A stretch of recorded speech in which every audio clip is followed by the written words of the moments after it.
into it, feel like the man, I got the plan. I got the shooters, they out with the van. Play with the squad, get pop like a sand, pop like a perk. I'm going ham, I'm going crazy on niggas, too wavy for niggas, do magic like I look a sand. I'm in the kitchen, compressing the bird. Take out the 9 and I sell it for 30. Then straight to the jeweler, I'm busting the rollie, the light of the city like me GR3. I got the plug, he sending my team. Don't know these niggas know me. Even though niggas, they call me OG.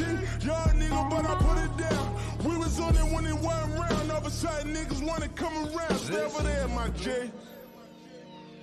Do me one favor. Take a few steps back down on my own again. And look at yourself. Matter of fact, take yourself outside your body and then look at yourself. And see how you playing yourself, nigga. This is the blues I'm playing. Congratulations. It's the motherfucking chase. Yes, it's a final you feel me? thing. When the night is cold and lonely.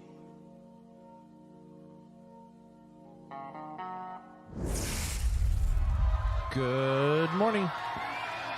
Kyle Patrick with you. Season 8, episode 16. That's a special number for me. Today's episode entitled, Either You Win or You Learn, but You Never Lose.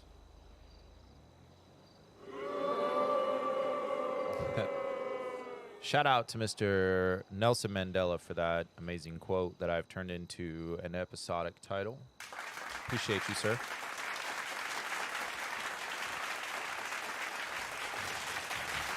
And so we're back.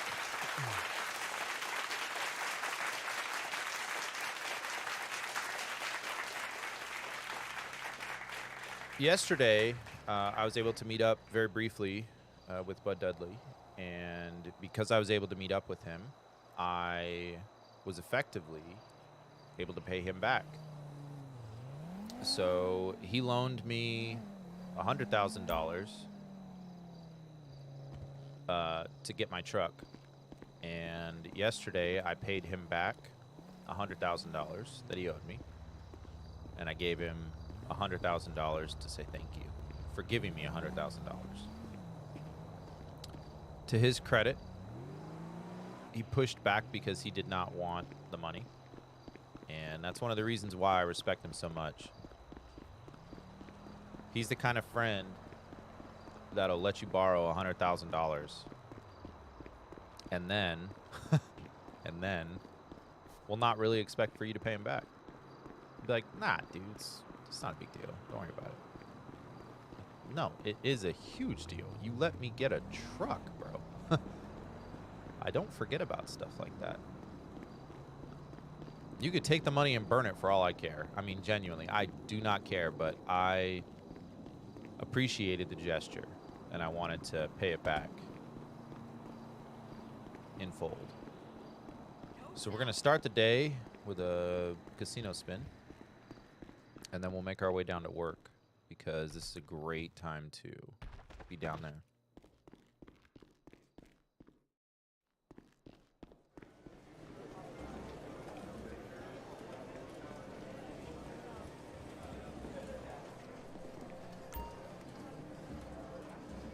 Oh, wow, I'm very early. Okay, I got 2 hours. Maybe a visitor bonus? Hello. Another day in Los Santos. Here. Every little bit helps. That's $1,000 in my bank now.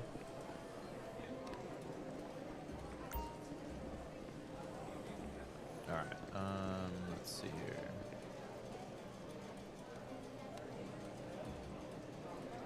Need a little cash on us.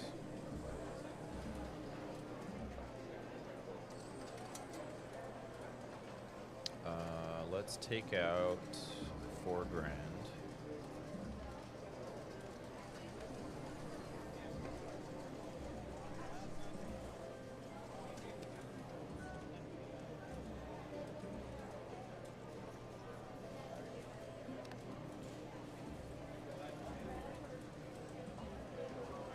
All right, we out.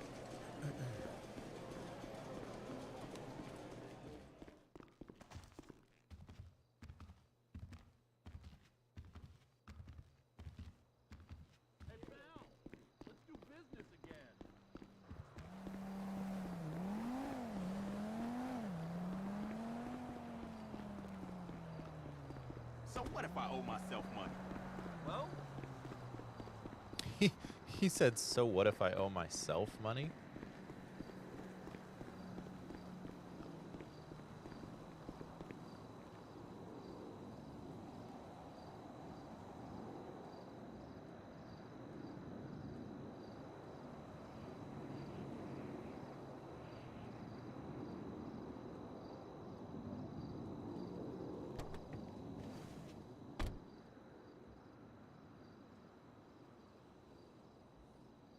I don't know why I'm stealing this car. Now there's a there's actually a garage down at the docks. I could just go and park down there, which I should probably do, but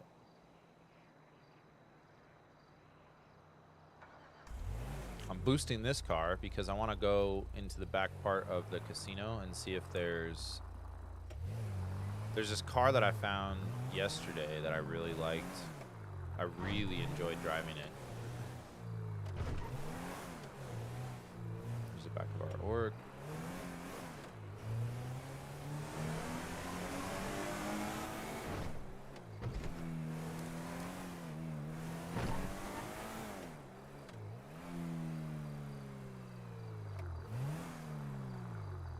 Nothing here.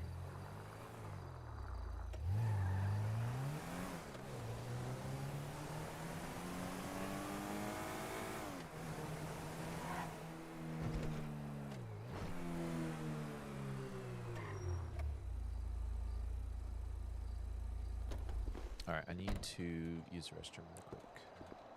This is not something that can wait. So I'll be right back.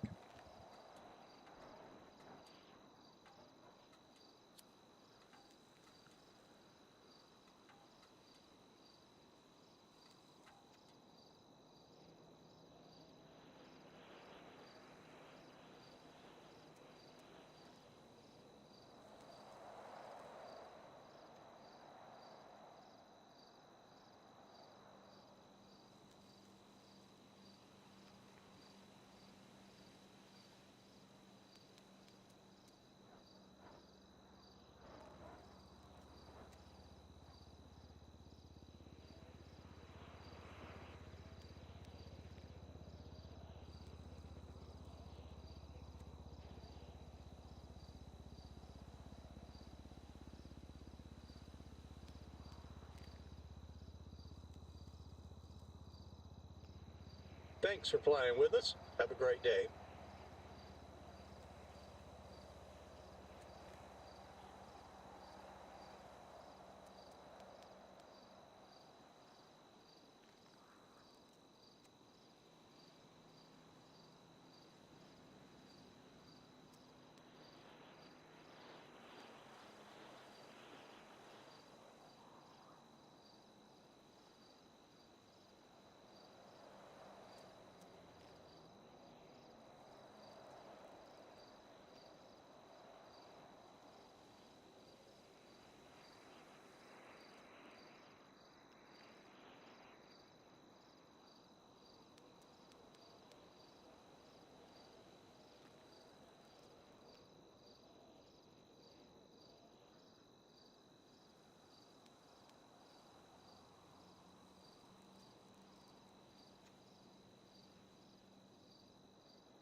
Thanks for flying with us. Have a great day.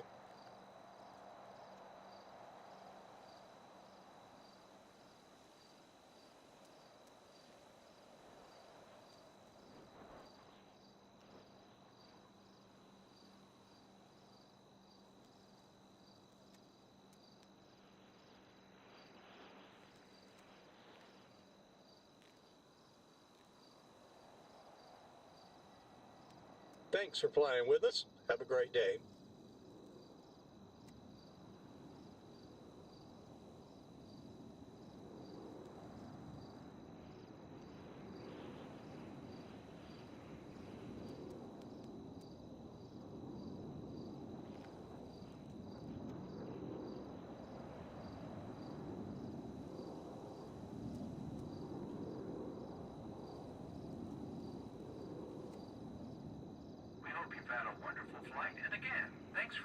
with us.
Good morning, everybody. You guys, this following, let's put in air quotes around the following that I'm slowly gathering here. You guys are amazing, first and foremost. So let's get that out of the way.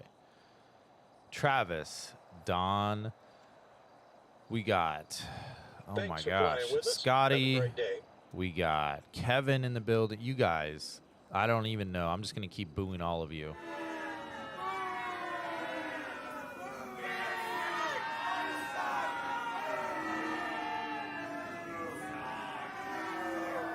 You're awful. I mean this very sincerely, though, you guys. Thank you. I'm trying to get on some sense of regular hours, so I appreciate that. For me, these are some ungodly hours. Again, I'm trying to upend my sleep cycle and get myself back to graveyard hours and things that are appropriate for graveyard hours. And trying to get in here every day and just do some grinding for the org, and to have you guys come in here, man, that's really cool. So thank you guys, and appreciate the stream likes, the shares, the comments. Man, it's all good, man. It's all good.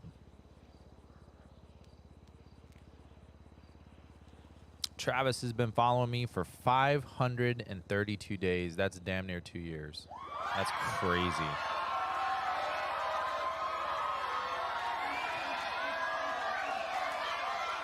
It's wild to even think I've been doing it this long, but I have, so. And Don, you'll be happy to know that I did giggle at that comment, but I giggled quietly so as not to wake up the entire house. Because everybody they got like 3 hours before everybody needs to be awake. No, 2 hours. 2 hours. From day one, brother. I appreciate you. What did I make myself? Oh, I wasn't eating, bro. The toilet was eating, but I was not. I gave the toilet its breakfast.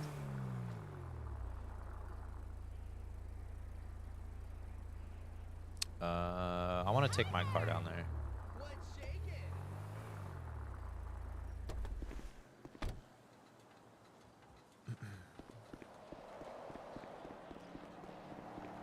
That's a nice car, though. Damn, man, you left the door open for me? Got a little Starbucks in there? It's nice. All right, we need my car. What's going on in the Twitter world?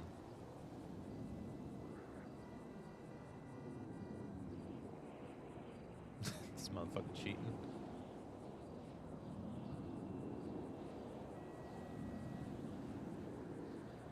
People are really all about getting in their relationships, man. That's so weird to me.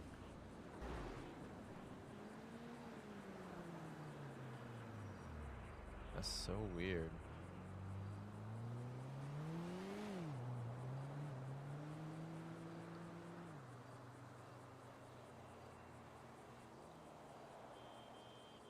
I appreciate you guys are blowing up chat right now. I appreciate you guys.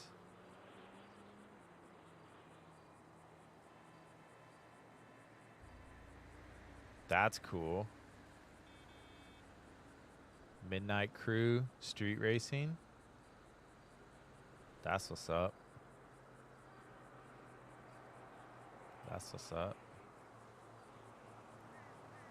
Oh, he just spammed it.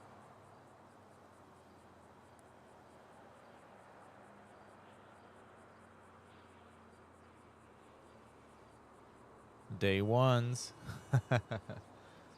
You guys really are my day ones, though. I mean, you guys came in. I'm still nobody, but you guys came in when I was nobody. And for some reason, for some weird fucking reason, y'all claim me as your own. I appreciate it. I just don't understand it. I want to understand it. I would like to see what you see in me, but I don't. So for now, thank you for being here. That's the first time you haven't crashed it, bro. Come here. I would really like to hug you and just apologize for... Listen. Come here. Can we talk for a second? I know I've been mistreating you because, let's face it, you're not a very good driver. Like, you could be better, but hey, wait, listen. I just want to tell you, bro, that was actually a really good delivery. I'm proud of you, man. You're really... What? No, stop. Listen. Listen, bro. Come on. You're doing really good, man. I'm proud of you. All right, whatever. Damn!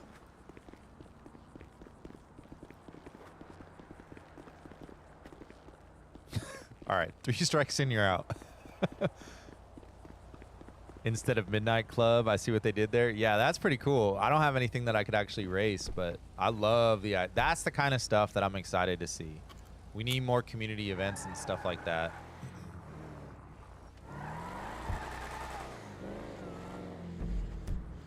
But today, it is all about double checking on our grind, because yesterday we just gave away pretty significant amounts. Best nap ever last night. Oh, you slept good. Oh, that's what's up. I gave away a bunch of my profits last night. Trucking, I think I'm at like $700,000 in total earnings. But I passed off about $200,000 to Bud Dudley last night, and $100,000 of that was to repay my debt. He loaned me. Is that my seat? Hold on. I already did. He loaned me $100,000 to get my truck, and I earned that money back. And then, as a thank you for loaning me $100,000, I gave him $100,000. I just felt like it fit. Like I could not figure out what like a price to put on that, because I don't know about you guys, but I don't have too many friends that would be willing to break me off $100K just like that in the city or in real life. But he broke me off $100,000, no sight, no scene, just no contract, just not even a fucking handshake, bro. Just stuffed my pocket real quick. So I wanted to repay that, and I did. And then in terms of like figuring out how much to actually give him as a thank you, I don't know, just vibe for vibe, right? Like we match vibes.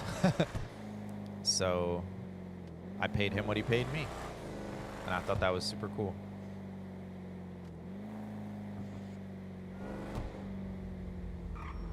Oh, cops are out.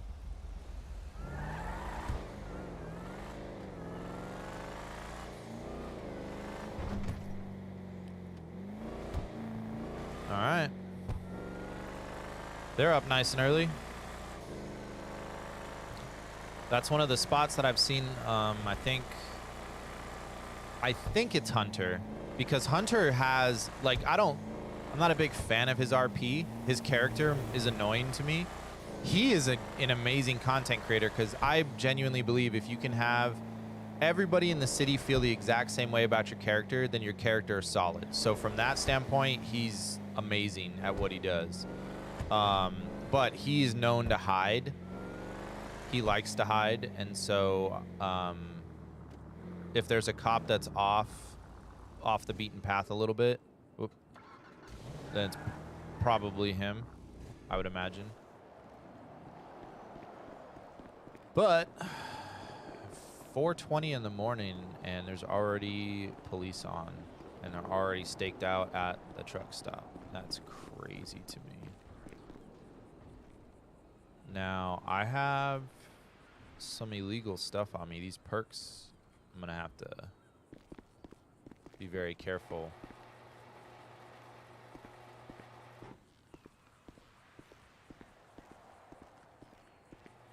What's up, bro? Good morning. Hey, I don't know if you saw him on the way in, but there's a cop posted up right at the end of when you leave the docks, up at that first stoplight. He's parked up on the right. All right, bet. Just keep an eye out for him.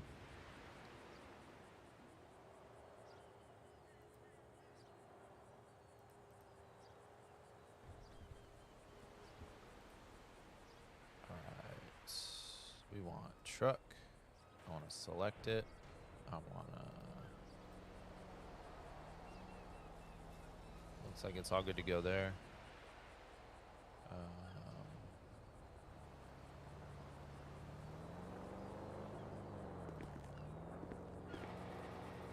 How am I doing on this?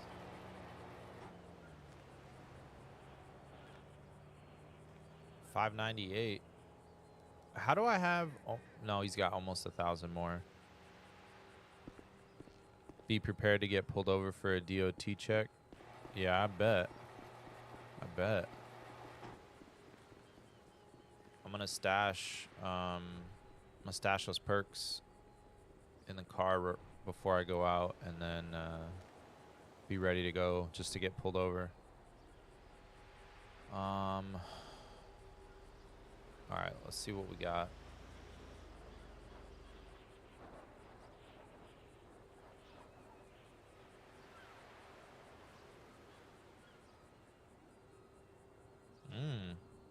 Freight jobs have been picked over. Interesting.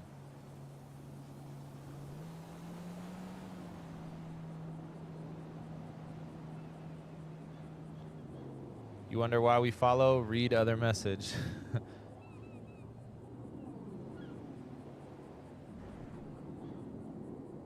No shot. You missed all 3 swings. Unbelievable.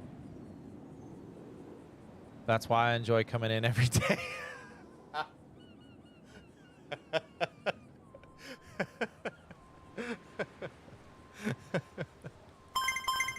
I hate you. That's so valid, though. That's so valid.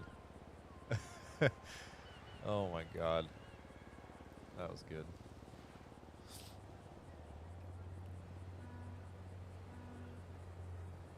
Swinging and missing.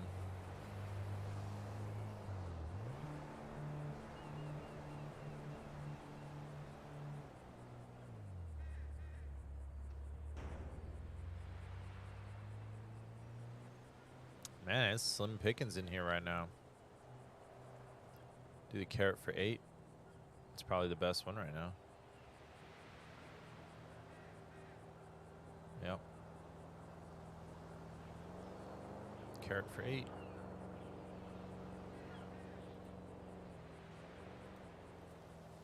And pull the truck.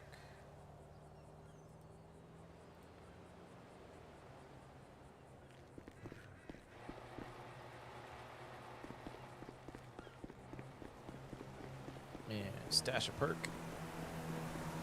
Or 2.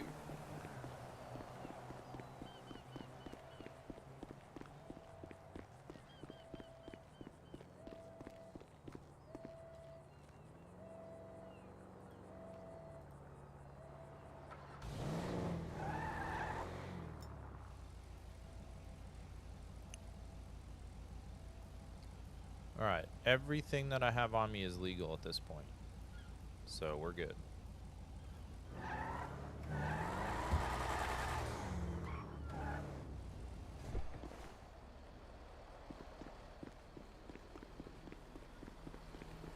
Yeah.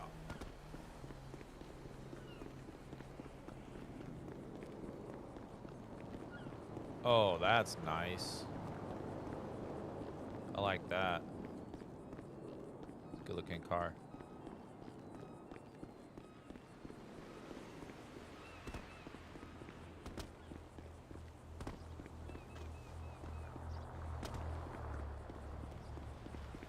Oh, that's the truck I want.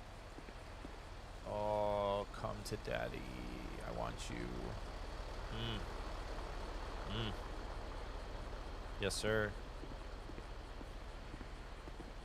That's a good looking truck right there. That is a good looking truck.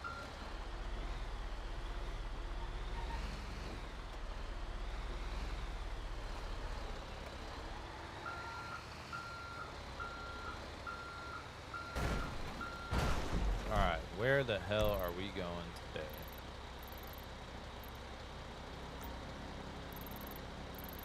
Front part of Humane. I'm taking carrots to Humane. Oh, that's dark. That's really dark, man. That's, I don't know how I feel about that. I'm taking carrots up to the lab that they promise they treat animals correctly. Yeah, I'll believe that.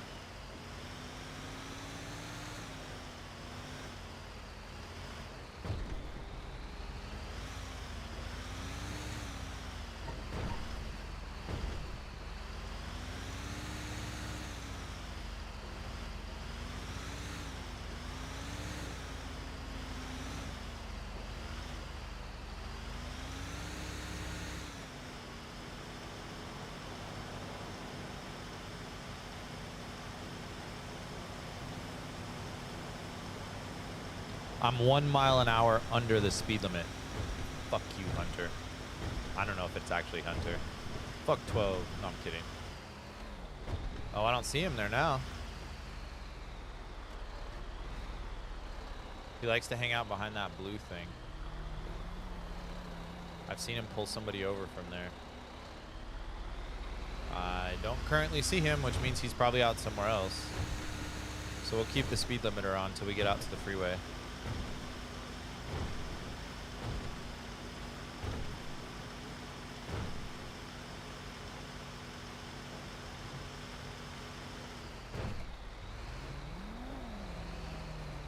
I know he's in. Not him specifically. I know there's a cop. When I keep centering on Hunter. I don't know if it's Hunter. There's a cop on, and he was near. He was near that spot, and I just based on the way he was parked, I feel like he was itching to pull somebody over.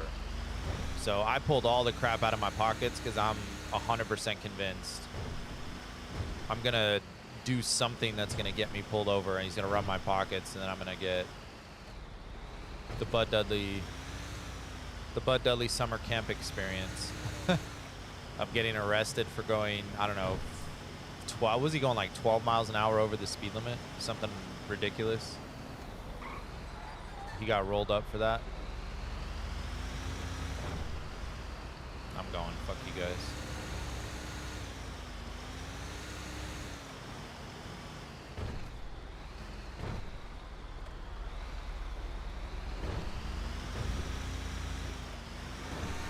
Why is the weather so bad? It's been like weirdly foggy lately.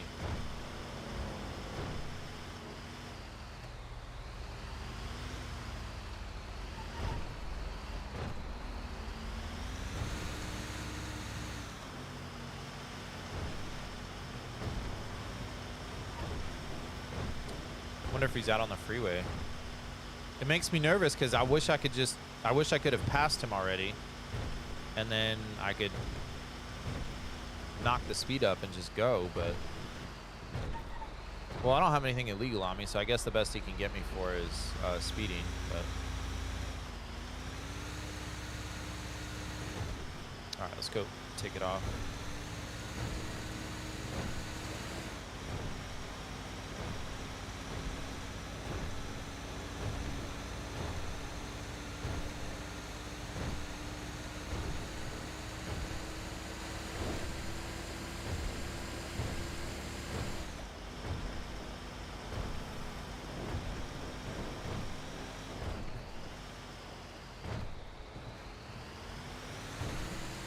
$14 over with guns drawn. Yeah, that.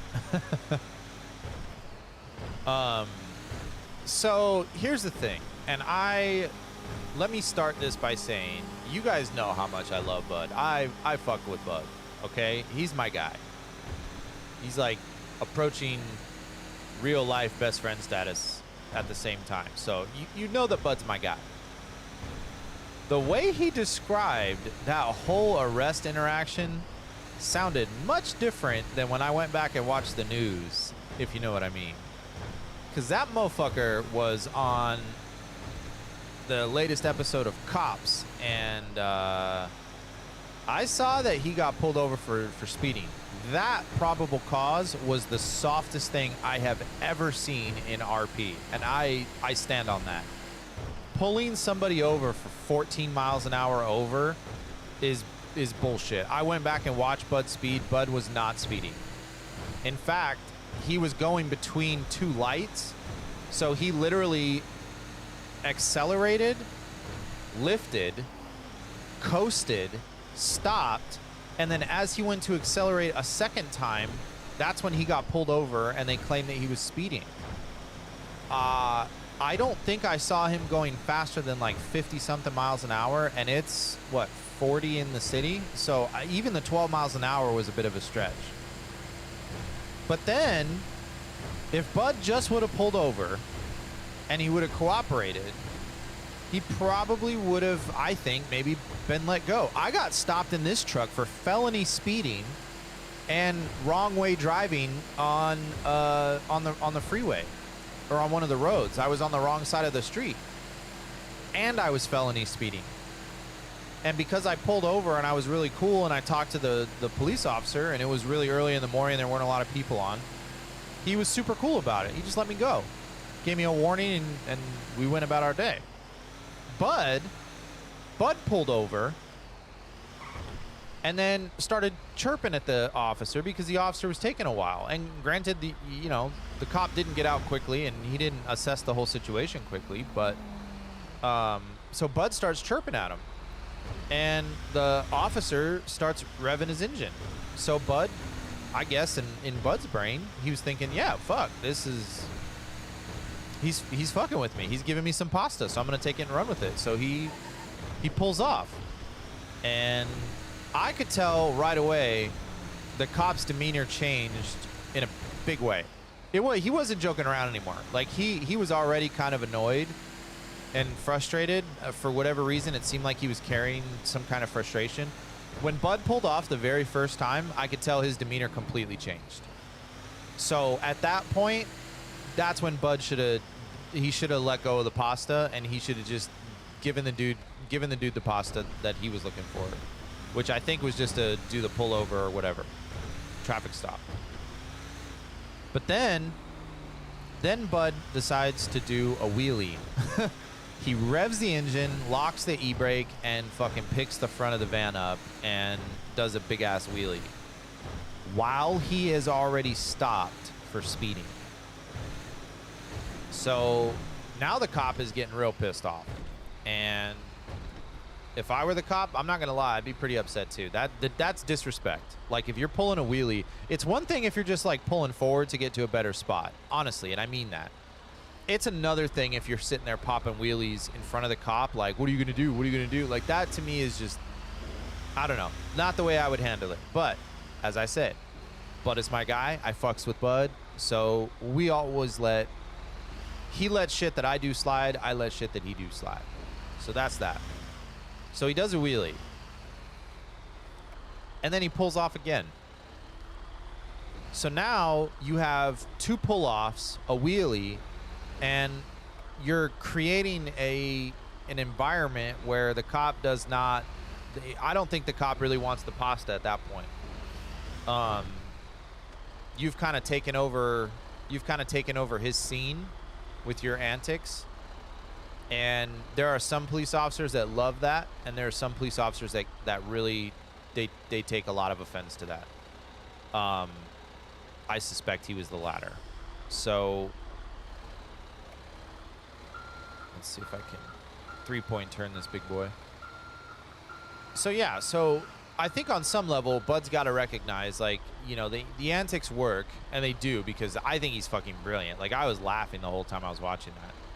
But at the same time, if he wants situations to go his way, we got to rethink about how some of these scenes are, like, evolving, because now Bud has a criminal record. And because of that whole scene, he had drugs on him too. So the problem that creates for us as an org is that now every time that Bud's driving, if Bud gets pulled over, they're going to run his DMV, and they're going to see that he has a prior arrest record and he has a conviction for drugs. So from an org standpoint, you know, maybe there's a street cred component to that.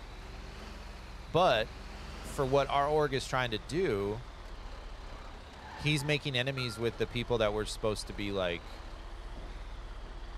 rehabilitating the image of. You know, like, we want people in the city to have a different mentality towards the police, at least for the police that are good, like the cops that in our city that are decent. But yeah, like, it just, that whole scene was like, it kind of rubbed me the wrong way, because I feel like on some level there was legitimate reason for the cop to be pissed off, but Bud did not understand or seem to understand or want to understand that the pulling off and the wheelies were not necessary for what that was. Like, you can take issue with the fact that he pulled you over. You know, 14 miles an hour over in the city.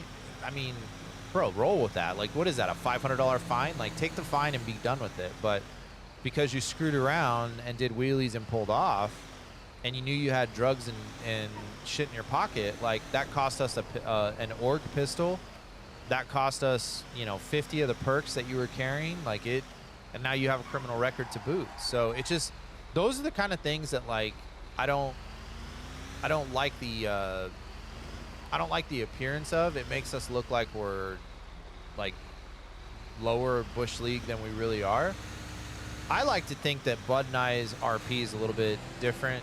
Not better or worse than anybody else, but it's just a step above what I see for a lot of people. We're putting more into it. We're trying to do things that are a little bit different. And for that reason, I don't want to see us base ourselves into the things that other people do, you know? I want us to hold ourselves to a higher standard of the kind of RP that we put out. Because I don't have interactions like that with the cops. Whether I like them or not, whether their pasta is good or not, man, let them do it, because there's avenues within the city to overturn bullshit. So, you know, like for that speeding thing, like, I don't know, take the conviction, take it to court, fight it, whatever. When the cop arrested Bud, he was never even Mirandized. That can get the entire, whether the conviction is valid or not, that'll, if you pursue that, plead not guilty, take the incarceration, whatever, but fight it on principle and say, no, this whole thing was wrong. Your probable cause to pull me over was bullshit. You arresting me for pulling off is bullshit. And if he was really going to stand on that in court, I would have made him stand on it. You know, like, it sat wrong with me the way that whole thing kind of happened. But I mean, it is what it is. I would have handled that a little bit different, but I love Bud, and I respect that he's trying to bring a different pasta to the city, so he's going to do things his own way. But I could hear it. I could hear it in his voice. You know, like, you spend enough time around somebody and you hang out with somebody enough in the city, and you kind of get a read on who they are. He sounded like he was getting upset, like IRL. I could tell he was very frustrated, and I could tell that the scene was getting to him, and I wasn't there to be able to calm him down, and that makes me sad. Thanks for playing with us. Have a great day. James, thank you so much for the share, man. Appreciate you. And the stream like, my guy.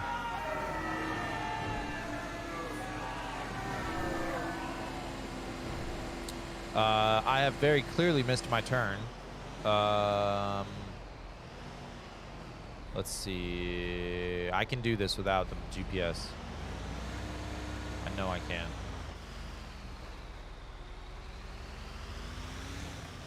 I think I know how to get back to where I need to be.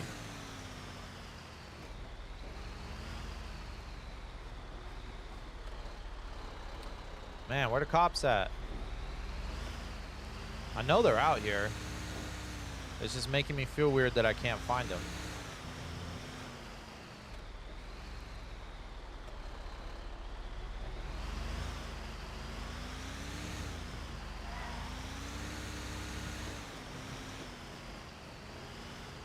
Mr. George.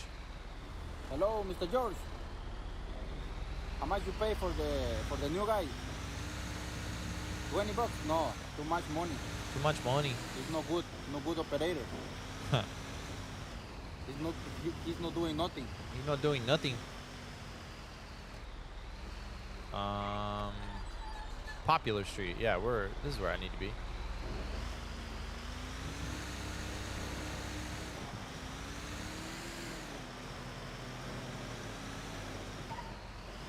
I got Mr. George on speed dial.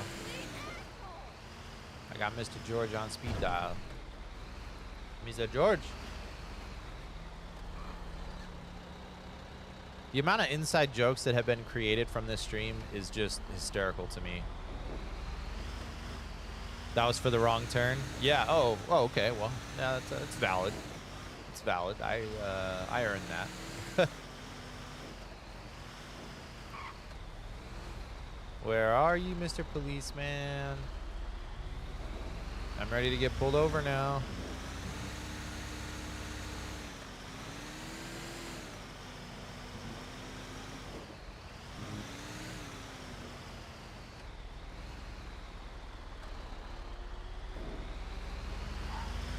I don't know where he went.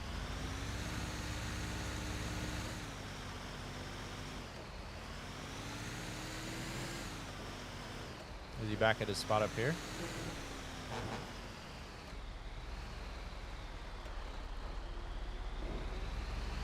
Where'd he go, man?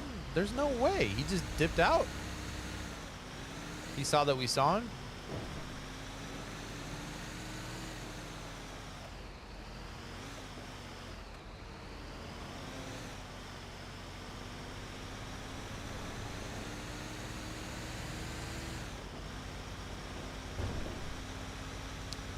Huh.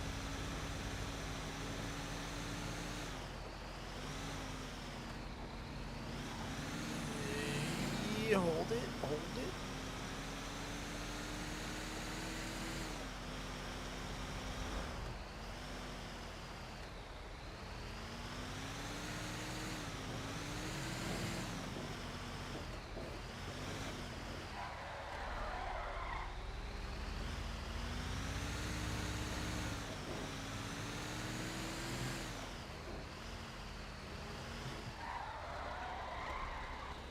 Thanks for flying No with us. fucking way Have I'm a great drifting day. 18-wheelers.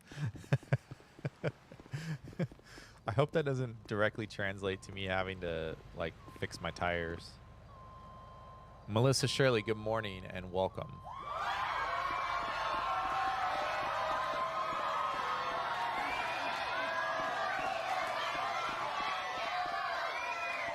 He blew his little cover spot. Yeah. Yeah, man. He shouldn't be sitting on us like that, but, you know, you do what you got to do, I suppose. Holy crap. He's almost at 600? My guy. Holy crap, bro. Who's close to me? Jonah? He's got a ways. Damn, man. 600 kilometers? He's the one taking all the freight jobs. 100%.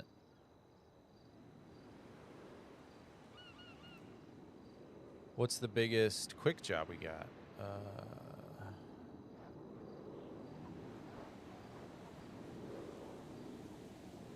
Oh man, I feel like they took prices down.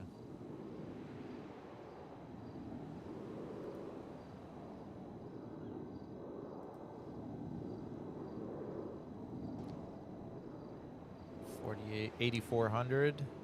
That's a long one.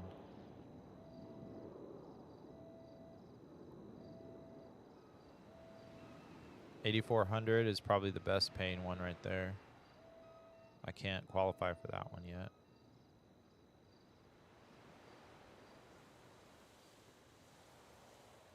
Either they took the prices down or...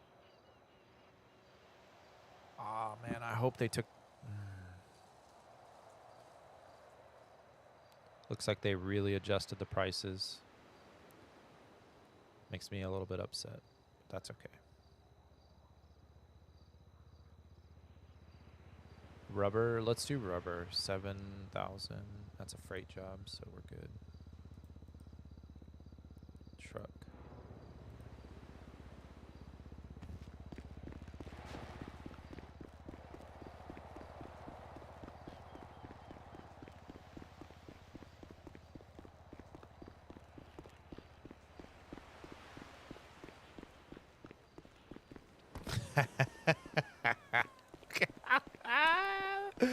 The skid marks. I love it. I fucking love it. I'm sorry. I'm 5 years old.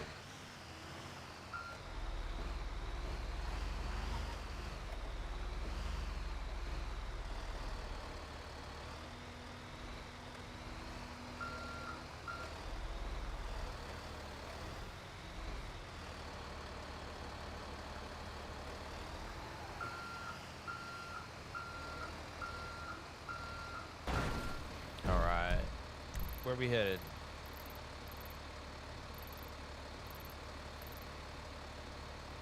Interesting. All right, so we're doing our freeway bypass of the city because I don't mess with that shit. Go up to Popular, get on Olympic, up to La Puerta, down to Del Perro, and then we'll pick up Highway 1 And then looks like we are at, that's going to be an entrance off of Highway 1. Okay.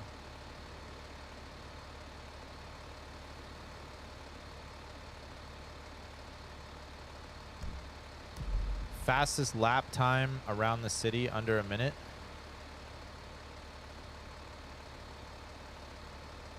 Don, explain. What do you mean? What do you mean? And then Scotty just sent you some pictures of a 36-inch smart tool that I'm running this morning. You just sent me a picture of a smart tool. Sent me 6 photos. Oh, this thing looks cool, dude. What the hell?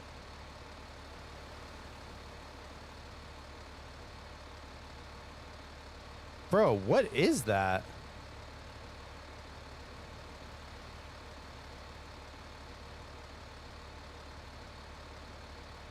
That looks something between a bomb, like the inside part of a bomb, and like a drilling tool of some kind. That's what it looks like to me. It looks like it has like this articulating piece in the middle between the two sections. Oops. What do you use that for? Or what is that used for? I've never seen anything like that. That was cool.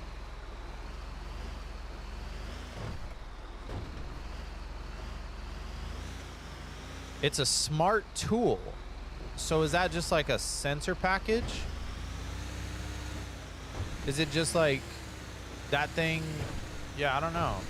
I don't even know what, I don't know. I know so little about it, I don't even know how to ask questions about it.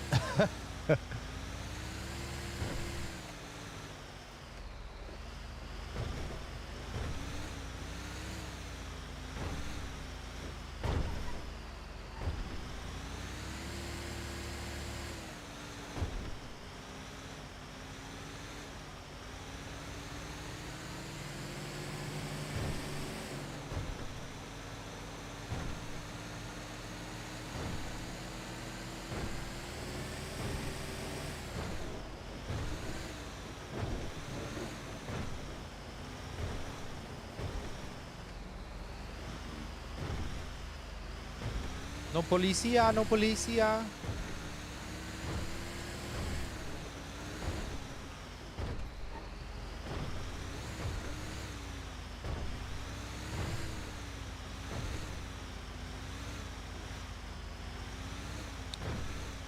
In my description. Oh, that's the fastest lap around the island in a helicopter. It's a metric for me to figure out what the fastest helicopter was, because sustained miles per hour is really hard to measure in different aircraft types. So I wanted to keep some kind of a running statistic. Every time I'm able to fly an aircraft, I want to do a lap around the island. And I have kind of this this track is mapped out in my head. Oh no, I'm doing it. I'm following my stupid GPS. I am totally breaking my own stupid rule right now.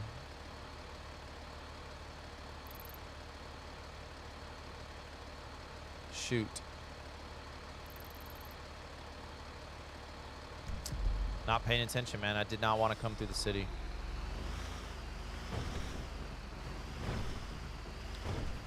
But yeah, it's just a metric for me to keep track of what the fastest aircraft are. And I have on good authority, I did a little research.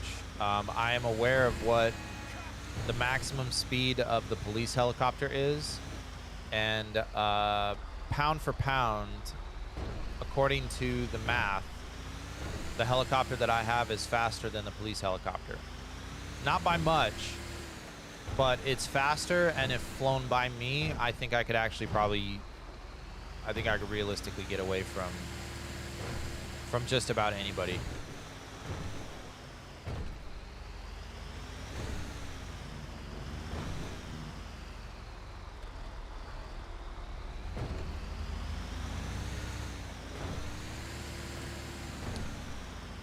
It checks inside the wall, inside the pipe wall for cracks, dents, stress cracks, dings, wall measurement for corrosion. Internal GPS mapping is how we check to make sure the pipeline is safe and no leaks are anywhere. Oh, so it is a sensor package. So you place that inside of the pipe, and then presumably that articulating part in the middle is for any time that there's a bend or a kink in the pipe, it's going to be able to take whatever the shape is. And all those things that look like the innards of a bomb. Oh shit. Oh shit. This is why I don't like driving in the city. That's low clearance, man. So you guys put that in there and then make kind of like ferret it through the whole pipe, and then that's how you guys can check the inside of it. That's really interesting.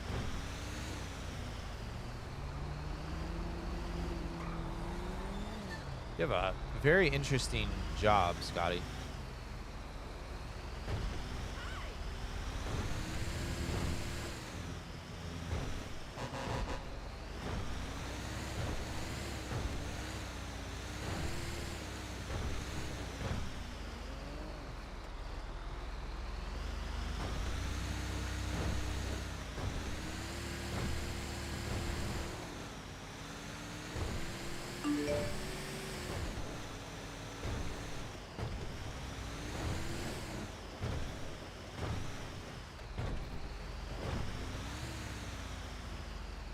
Not sure that word should be said along with the word pipe.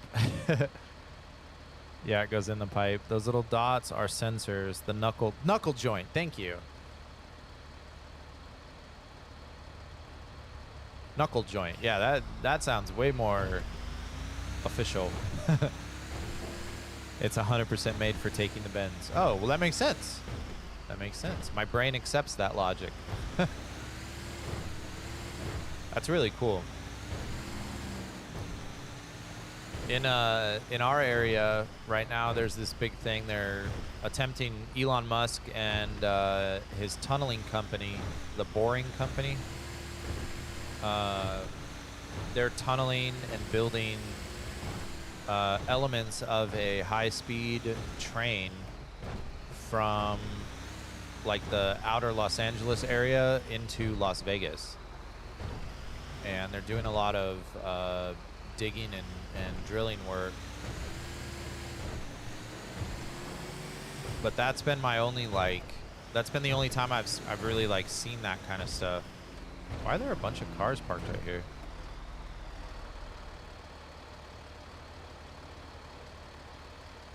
That's super random.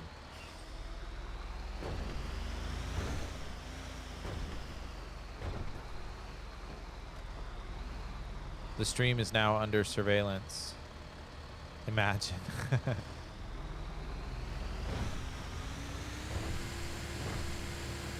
Well, it's pretty hard to be under surveillance when I'm putting the content up.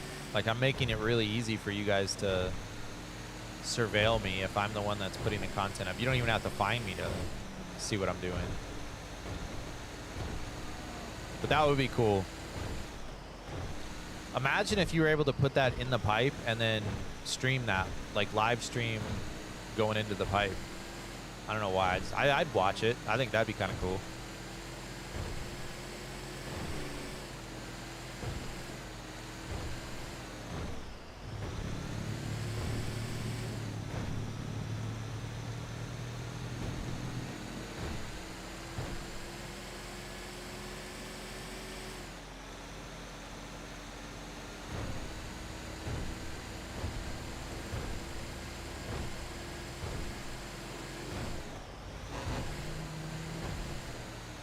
All right, this thing wants me to go. I'd watch that.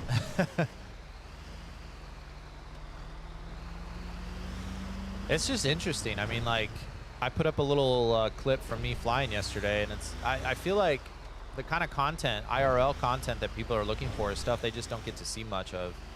You don't usually get to see the inside of a pipe, the same as you don't usually get to see the inside of a helicopter or somebody flying it or somebody you know flying it. So, I don't know. I just figured it'd be kind of cool for you guys to see that, but It wouldn't handle the pressure? Oh, shit. Y'all making jokes in my chat? Behave yourselves. I see what you did there. Everybody sees what he did there.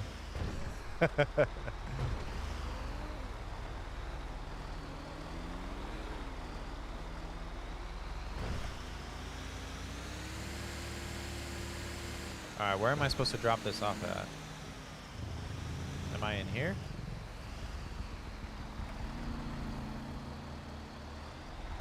I'm gonna hit that Shumash. Oh, this is Santa Barbara. I never made that connection before. There's no way into this without hitting the top. So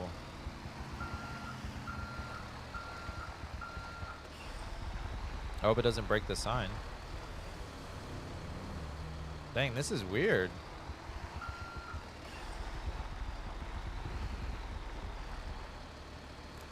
Let's see where I'm supposed to park this.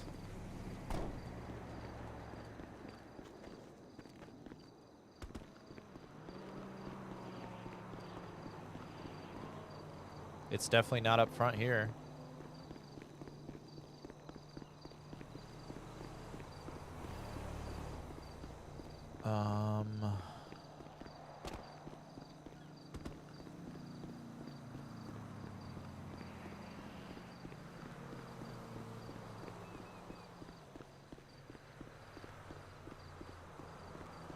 How are you gonna get a big rig back here? There's no way.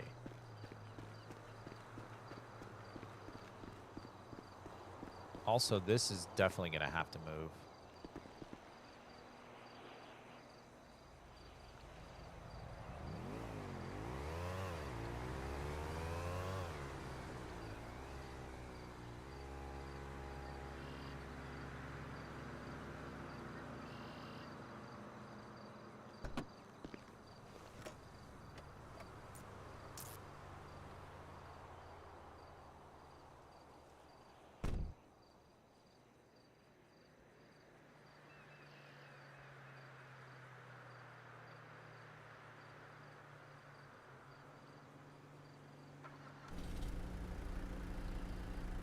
Alright.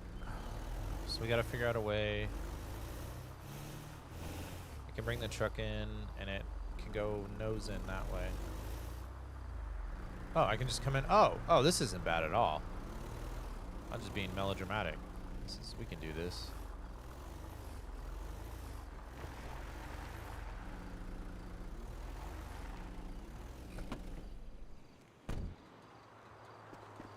Drive the van straight ahead and you'll see. I appreciate you, bro.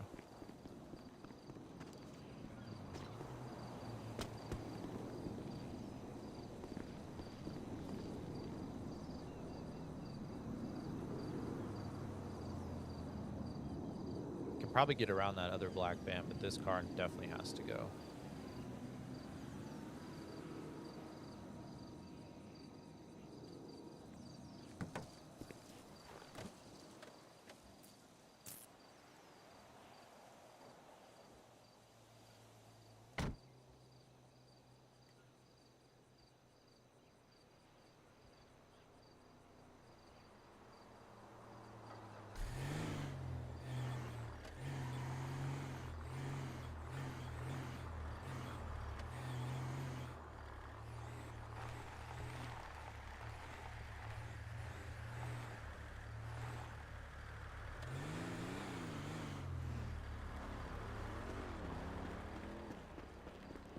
I should be able to get in here. Yeah, I didn't even know you could get around there. I totally missed that little section.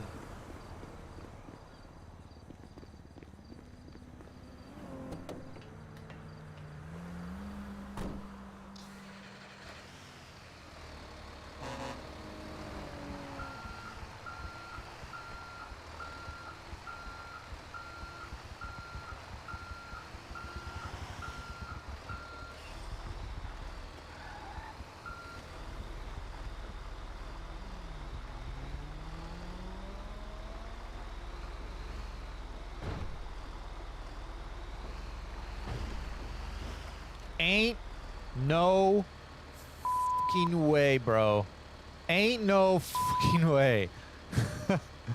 This is why I moved it. Come on, man.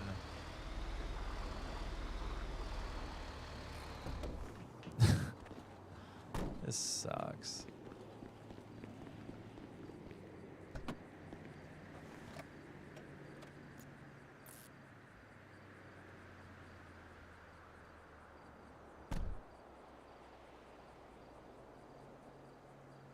Yeah, it respawned.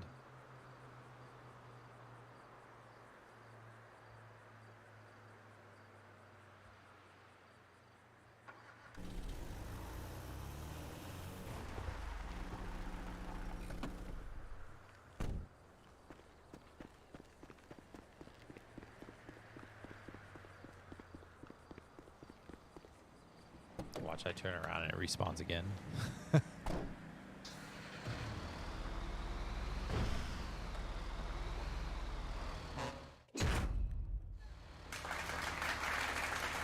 That was a lot of work for like no money at all. I'm not super happy about that.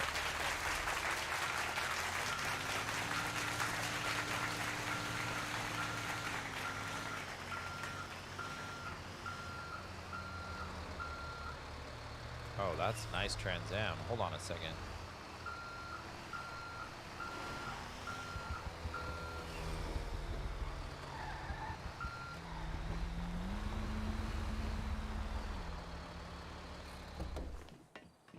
Don't mind if I do. Wait.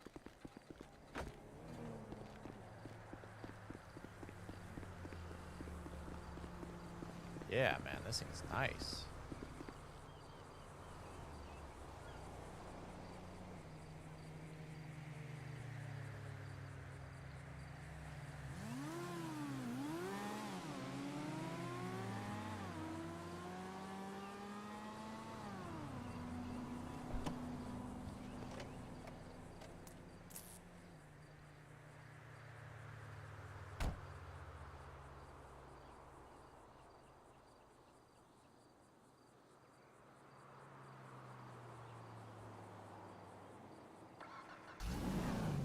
Yes. Dude, yes.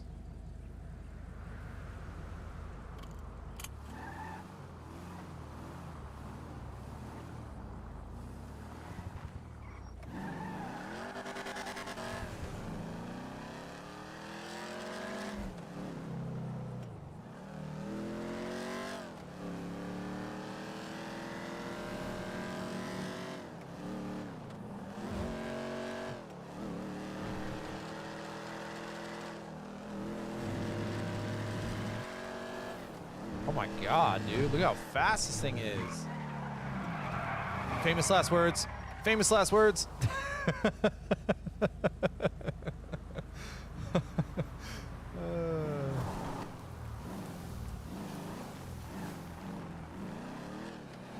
right, we're good.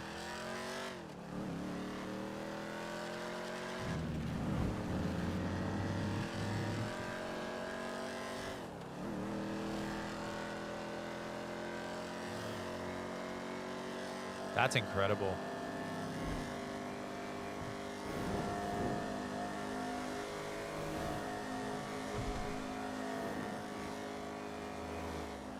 $160. Wow. Yes, dude. Paint it yellow. I need one of these. I need one of these. This thing is quick. 160 flat.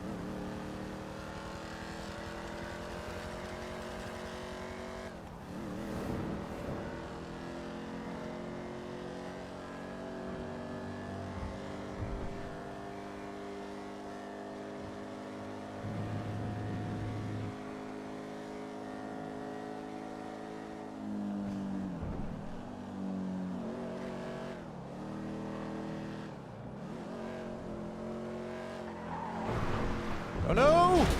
Oh no! Oh, we're in big trouble. Oh my god, we're in big trouble. Oh, we're in big trouble.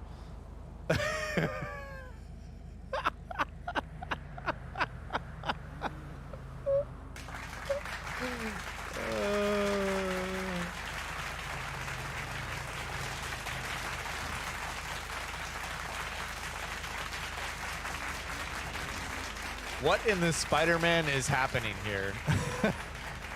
What? How? See, kids, wear your seatbelt.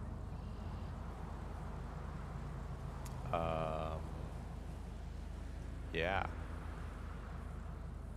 Hello, Mr. George. Hello, Mr. George. How much you pay for the new guy? $20? No, too much money. He's no good operator. He's not doing nothing.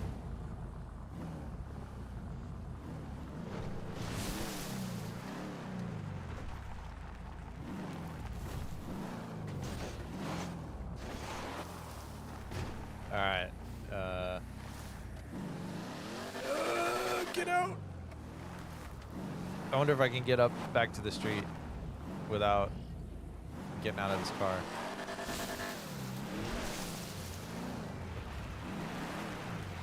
Man, what a car.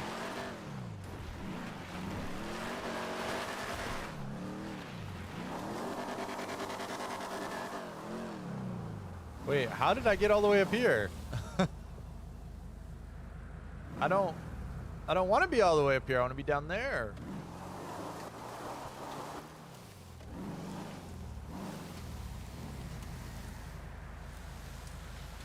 I don't want to be drunk in public. I want to be drunk in the bar. They threw me in public. Arrest them.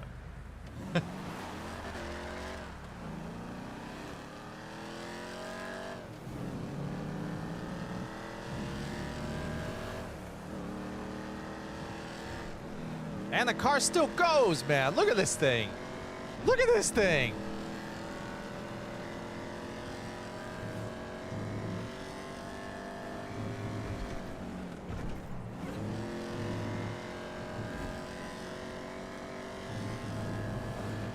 I love this car.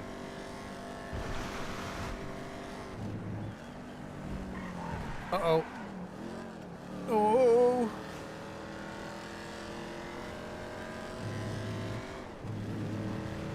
I gotta get one. How does it e-brake though? Well, that was sexy. Oh, I got one. I gotta get one. Apart from the back end not handling great around the corners, this frontline speed and most of the handling is really good.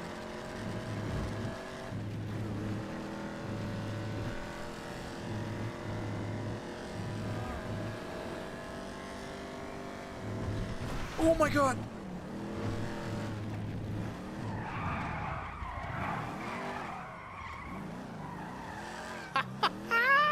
Yeah, boy. That was sick. All right, I'm gonna put it back where I found it. Thank you for the toy.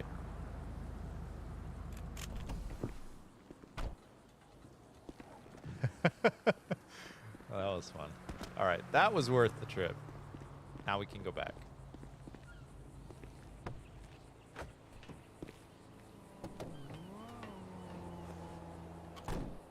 Oh my gosh, that was fun. All right, so the Pontiac Trans Am is next on the purchase list. I would love to have one of those. I feel like you could do some cool stuff to it, like get it all Knight Rider adjacent.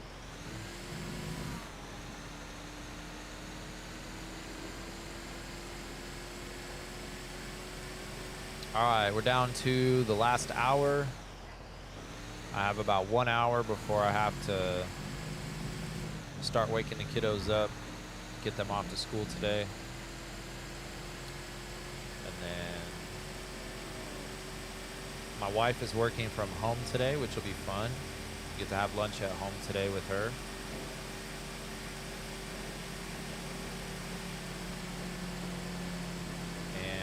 Today's the last prep day for me. I have a very big red carpet event tomorrow. So I got to make sure that my firearm is polished, everything's cleaned and prepped. Handcuffs are good. Pepper spray's charged. Taser's good. Make sure that my suit looks good. Make sure that my shoes are shined. I gotta get a haircut this afternoon. Just put the finishing touches on an event that always seems to go that much smoother when you pay attention to those small details. Knock on wood, I've almost never had an issue with an event when I take care of all the little stuff. Because it's on the day. It'll literally be the day that it'll be the day that I forget to do all that stuff, is the day that I forgot to grease my handcuffs and then I need them. Or, God forbid, the day I pull out my firearm to have to use it and it jams because it's dirty and not well maintained. But more than anything, I think it's just the peace of mind, being able to go into each gig with a clear head, knowing that all your stuff is set and you're ready to deal with whatever happens. You're ready for it. I keep my medical bag like always stocked, so I'm not worried about that. Everything's current in there. It's just making sure that all my gear is ready.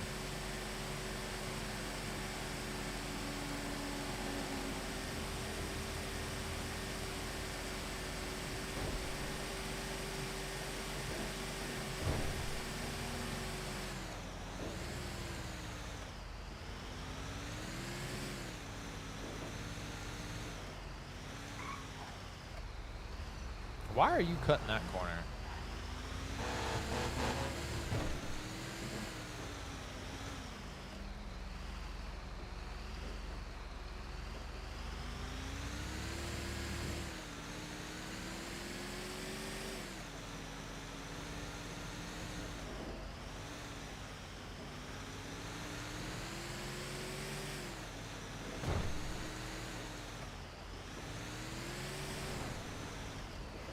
This whole area is very odd to me. I feel like there's got to be something else out here.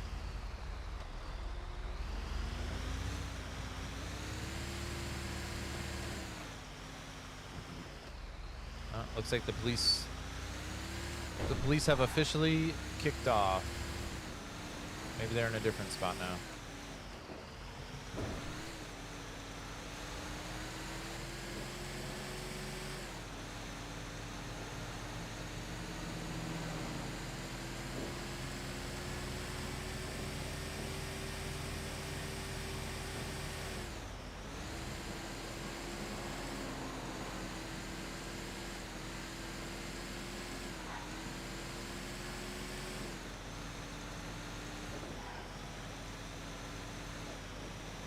Oh man, I didn't realize how low on gas I was until just now.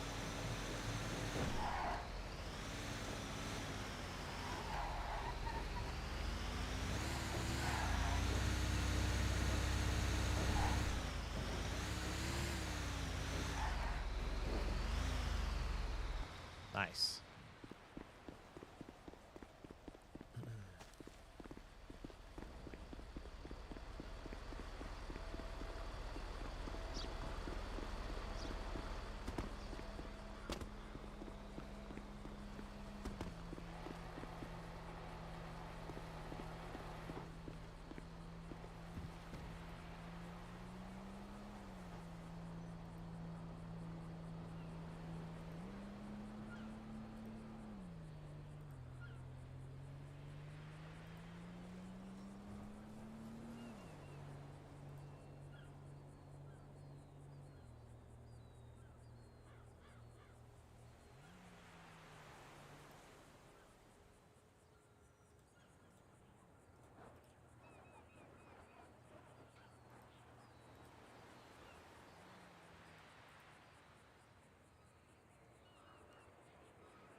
The fuck is that?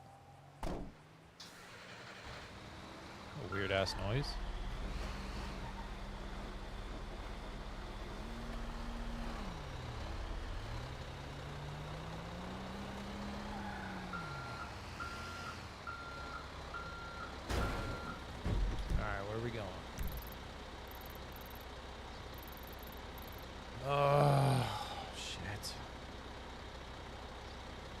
That used to be a $20,000 run, like fucking yesterday. That sucks. Damn, that sucks.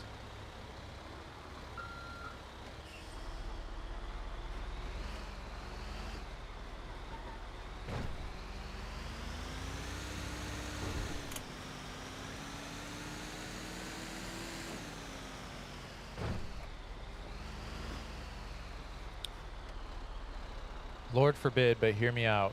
Say a scenario where a person in your immediate vicinity gets badly injured, possibly life-threatening. Would you or are you allowed to help that person while on a detail, or would you have to rush off with the client?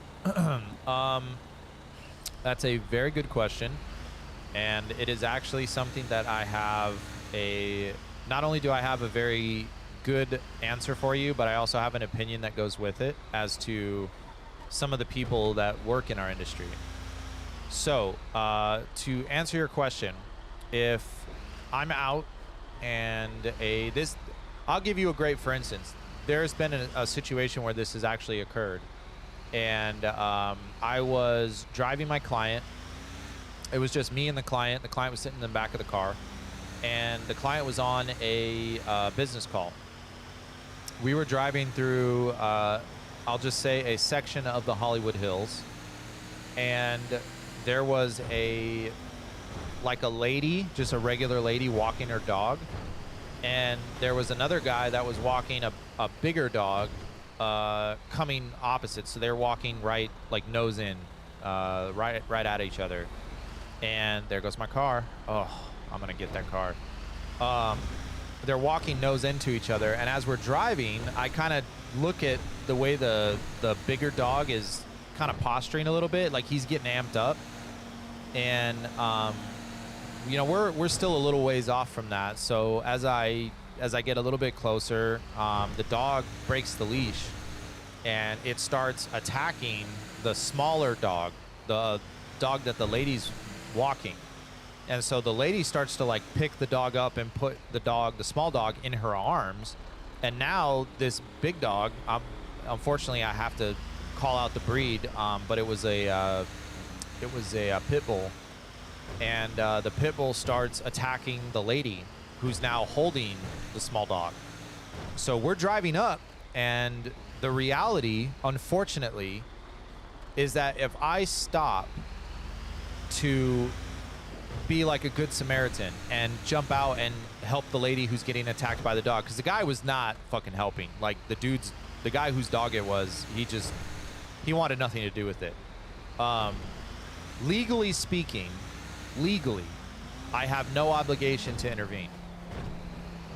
So I could see somebody get robbed. I could see somebody get stabbed. Somebody could be shot right in front of me. I don't have a legal obligation because of my position to intervene. I will, and I think that's very important for you guys to understand that about who I am as a human being. I'm going to intervene whether I'm legally required to or not. That's me as a human. But when I'm with my client, the client is the one that's paying me. I'm not being paid by, you know, I'm effectively being paid by a company, but the client is paying the company and the company is paying me. So, you know, if the client wants me to stay with them, then I stay with them, because my responsibility is to keep my client safe from the threat. And if there's a dog attacking somebody, if I leave my client in the car, then if my client is a kidnapping risk, then I've just left my client alone in the car, and somebody could effectively jump in the front seat and drive off with my client. Now they have a vehicle and the cargo. You know what I mean? The other thing to consider is that if I step out of the vehicle and I get injured in that, who's going to protect my client for the rest of the day? Who's going to take him back to his house, because that's where we were headed? Who's going to take him back to his house where he has 5 or 6 people that are already there waiting for him for a meeting? You know what I mean? So there's layers upon layers of how you have to like structure your response to certain situations. If we're in let's say we're in a crowded club, this situation has not happened, but I think for obvious reasons you can understand why I've played out this scenario in my head a few times. Let's say that we're out at a club, a nightclub, and somebody's in the middle of the room and they just start shooting. even if I'm armed, my first and most people's reaction would be stop the threat. I draw my pistol. I take out the threat if there's an active shooter. But there's a couple things to consider. If I'm a cop, that's what I'm supposed to do. If I'm in the military, that's what I'm supposed to do. In executive protection, the only responsibility that I have in that exact moment is to cover my client and remove them from the club. I would have already figured out where the emergency exits are. I would have already been like running through immediate like emergency evac scenarios.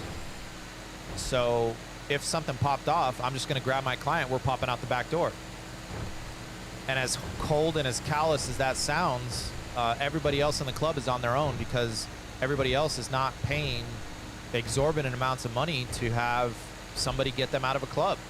And if you're a high net worth person or a celebrity and you're paying, you know, whatever these guys are paying per year, I know the amount, but I'm not gonna go there. If you're paying these high dollar amounts and you're in a club and somebody starts shooting, effectively what you're paying for is somebody to come in and get you the f out of there. So that's one of the reasons why I will say, and this is part of the opinion part of it, police officers, if you have been a police officer before you were into executive protection, or if you were in the military before you came into EP, you tend to have a rougher start at things because a police officer and a military, the mindset is stop the threat. If somebody's shooting inside the club and you're armed, then you need to go and stop the threat. Well, who's watching your client? While you're off running into the middle of the club trying to kill whoever is shooting people, who's protecting your client behind you? So it's kind of a catch-22. You have this MO of like you want to help everybody around you, but you technically just work for one person or that person's family. And then the bigger question, and this is actually where we've run into actual no shit problems, is what happens when the client is one person, but the client is a member of a 5 or 6 person family. Let's say they have a wife and a couple of kids. Well, client A, the primary, is going to be whoever's paying. So whether that's the male or female celebrity, the male or female high net worth, that is the person that's going to receive the care. So going back to that dog analogy, when we were driving with the client, my responsibility is to my client. So I was not prepared to stop. I was not prepared to intervene. But I looked back because of who I am as a person. I looked back and I asked my client for his permission. Can I stop? Can I intervene? And he said, my God, please do that. And so when I got out of the car, I left the car on and then I locked the car up. And I said, sir, please keep everything locked up. Don't open the door for anybody but me. And I got out. And as soon as I got out, I was able to intervene and I got that whole situation handled. And my client, my boss, was very happy that I was able to both keep him safe and help somebody in the process. So it's possible, it's unlikely, and it's not common, but it is possible to help the surrounding people and also maintain your client at the same time. And if you're able to maintain your client's safety, I mean, do whatever you got to do. Eat, take a shit, render medical aid, do whatever you have to do in that way, but the client's safety is always priority number one. But great question, man.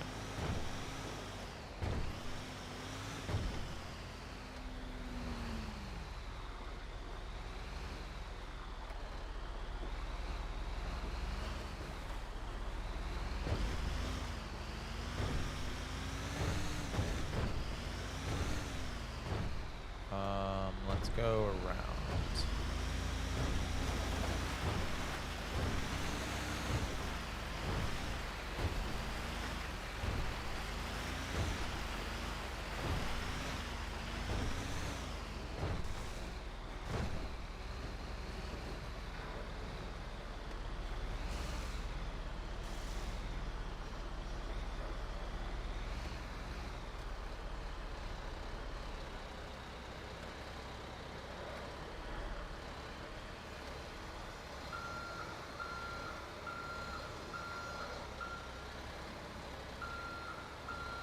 Oh, that's gonna hit the crane. Shit.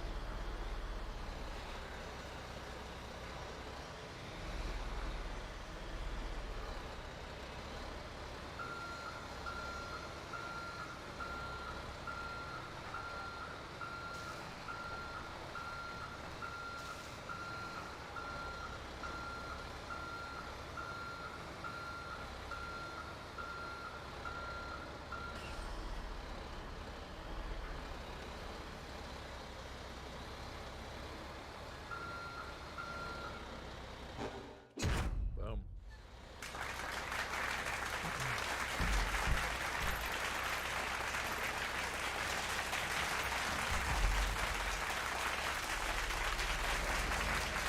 Yeah, they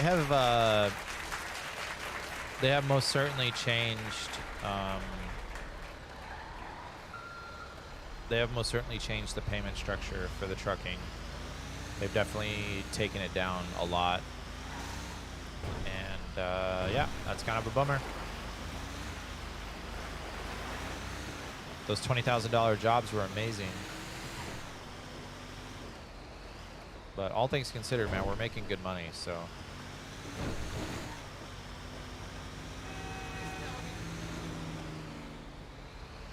Just curious how that worked. Appreciate it. Yeah, no worries, man.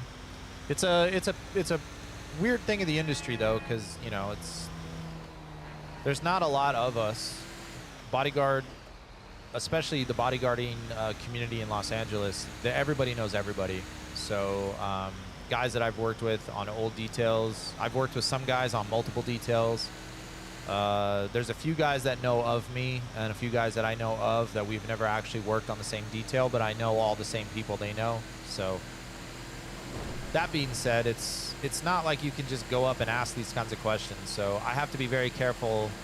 I feel like you can understand that, but I have to be very careful how I answer certain things because I obviously want to protect client confidentiality, and I don't want to put myself in a situation where I'm giving away like, you know, industry and trade secrets. I don't want to put anybody in jeopardy, but at the same time, you asked a good question. That deserves an answer, so there you have it.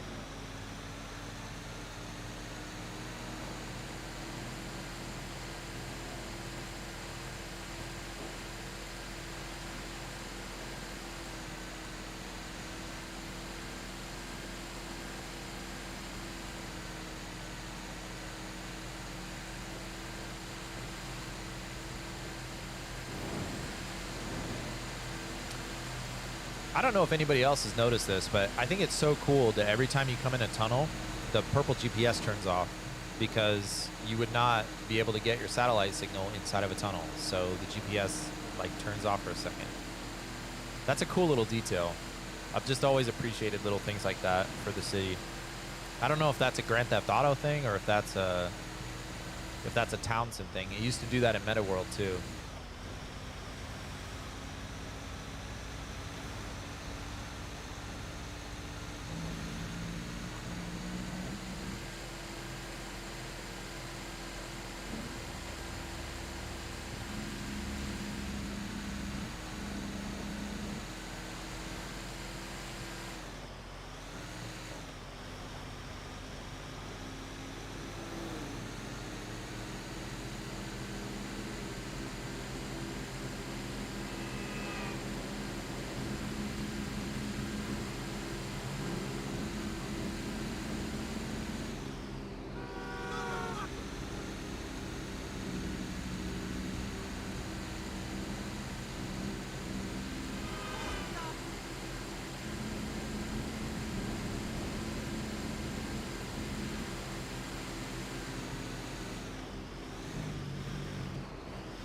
Don says, I've noticed that detail in the game itself. Rockstar paying attention to the little details. Oh, so it's a Grand Theft Auto thing. Oh, it's not even, okay. I thought that might have been like a FIVEM, like one of those little mods that they put in to make it a little bit more realistic. But if that's a Rockstar thing, then damn, I respect it.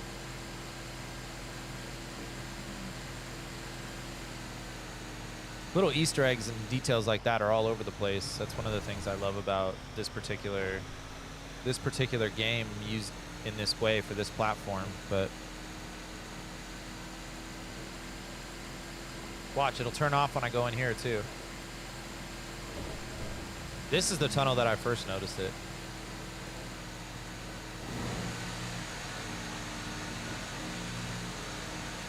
Oh, but see, it works in here now.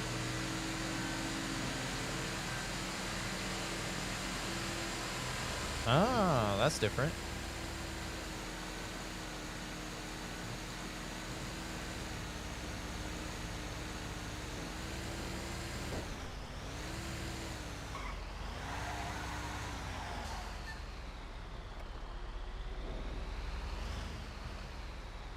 Did I go early? Did I go early?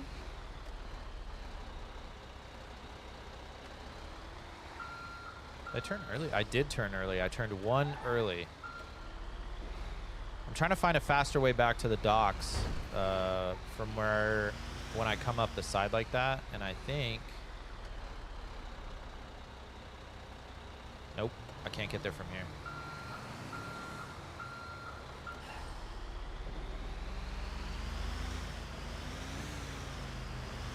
This is worth exploring because it's going to save time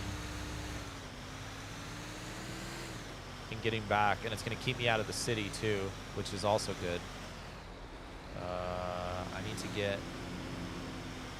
get to the other side here.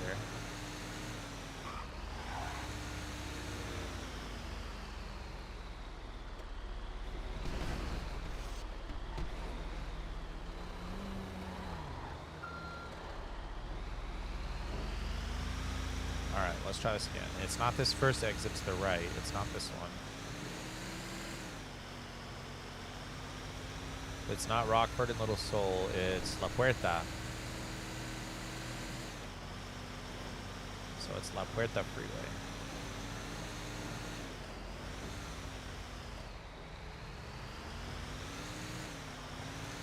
And this looks like it mimics the 101.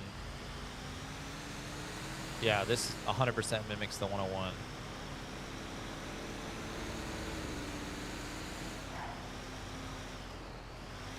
And then this is supposed to be, we'll say this is like the 5 freeway. Oh, there's that jump I want to try. Okay.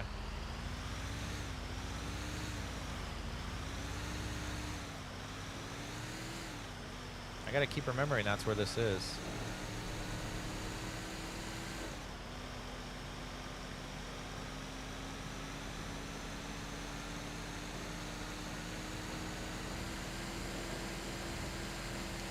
This is the 105 freeway, I believe. And then you just pop right off. Yeah, see, this is way better. This dumps me out right at the bottom, right where I need to be.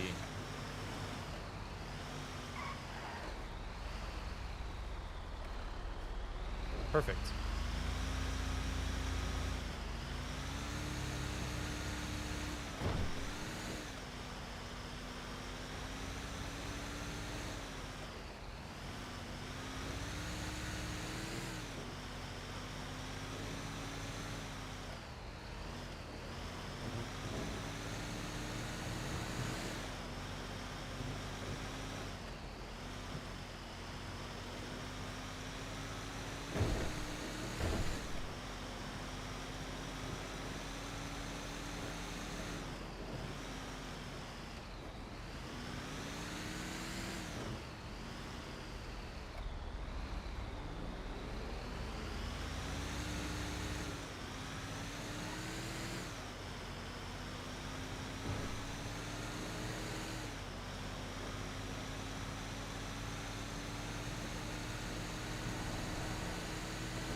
Turkey sandwich for days. Oh, probably don't take that huge jump. Might get a one-way flight for the upper room. No, not in the truck. I'm saying like on a motorcycle. Like some Evel Knievel shit. I would need a parachute just in case. But I have precedent for that because I am a daredevil, so... I've actually worked for somebody that has done that. Ridden a motorcycle off a cliff, up a ramp, and then ditched the motorcycle and parachuted off. His name is Bradley. And he is a freak of nature.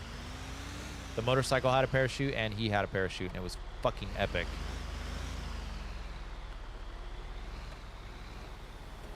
You're back. You finally kicked the tool out.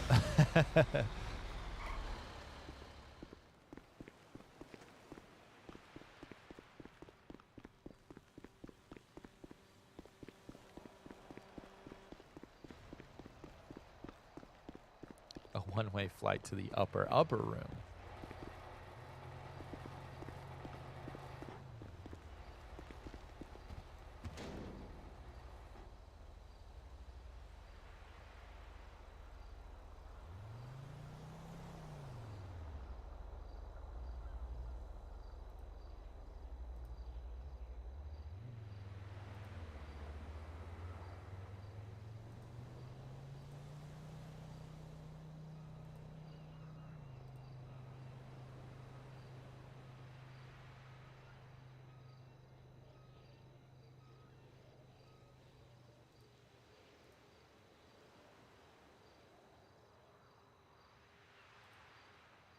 I can't go 9? Damn.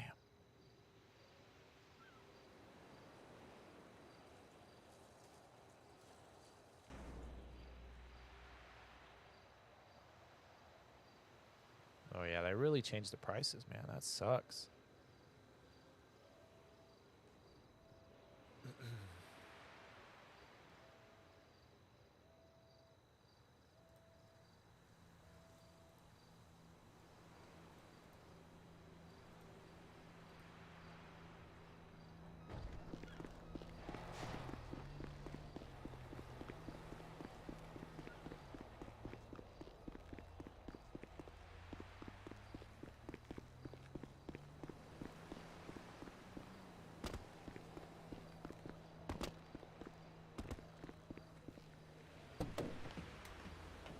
Make sure the chute works, not like when you base jumped that one time in that other city.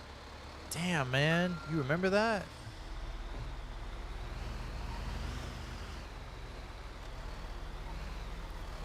I fell for like a minute and a half before I finally hit the ground. All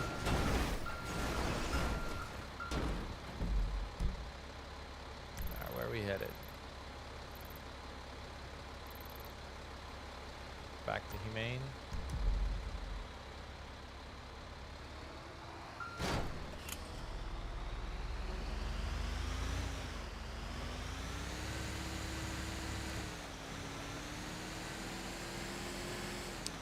Townsend didn't want us becoming millionaires too quickly. Yeah, well, figures now that I get all the certs that allow me to do the big money things, like the distance and all that, like now I was fixing to come in here today and clean up, you know, $20,000 job so I could recover some of the money I lost yesterday to having to repay Bud.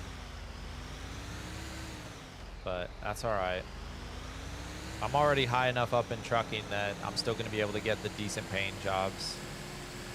For people that were like doing the $1,000 a gig jobs, that's not going to be worth it anymore. So hopefully that thins the herd a little bit. It was getting awfully crowded.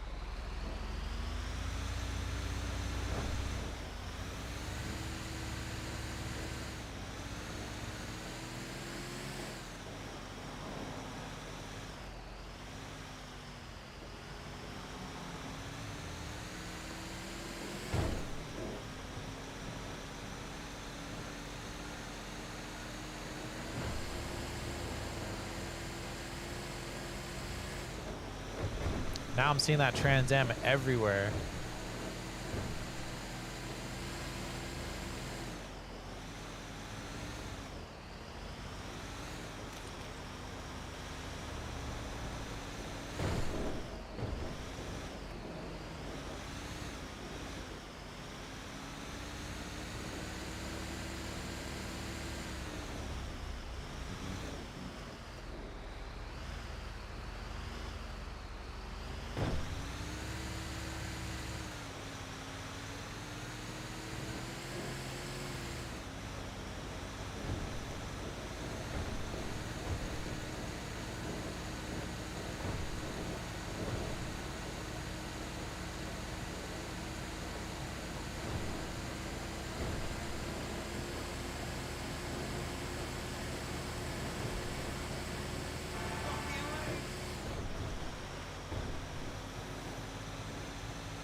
You like seeing the video put out, flying the heli? I could do more of that stuff. I feel like it's it just adds another layer. Like you guys are, I guess as more time goes on, you guys are investing more of your time into me as a person, me as a character in the city, and me as a person. So I figure it's one of those things that helps add a layer of you guys knowing who I am and why I do what I do. You guys have seen me fly in the city more than enough, but you've never actually seen me do it in real life. So I figured it was kind of cool. Like I'm there. Obviously, I'm the one that's flying it. So I feel like a lot of the stuff I do in the city when I'm flying is a lot of similar stuff that I do when I actually get in the Little Bird and I go up. So I'm glad that you guys liked it. I cut that video short because I didn't know if that was going to be something you guys wanted to see. But if it's something that you guys like, I'll make sure to add some stuff.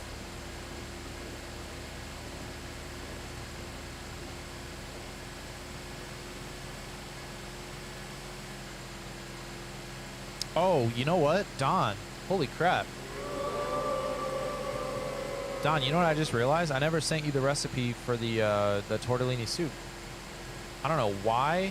I was just thinking about tortellini soup at 5:45 in the morning, but I was and I am, and for some reason I'm now attaching your persona to tortellini. So there's that. I'll get that recipe over to you today.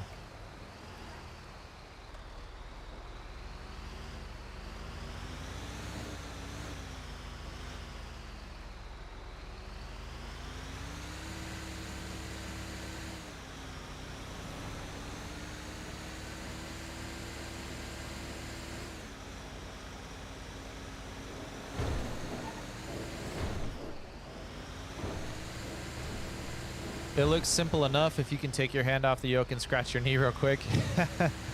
Well, I will say this, not to toot my own horn, but just to give credit where credit's due. I have accomplished and I've done a lot of really cool things in my life. I was a NCAA Division I college athlete on a full scholarship. I was a professional athlete for 3 years and held a national ranking in the sport of triathlon.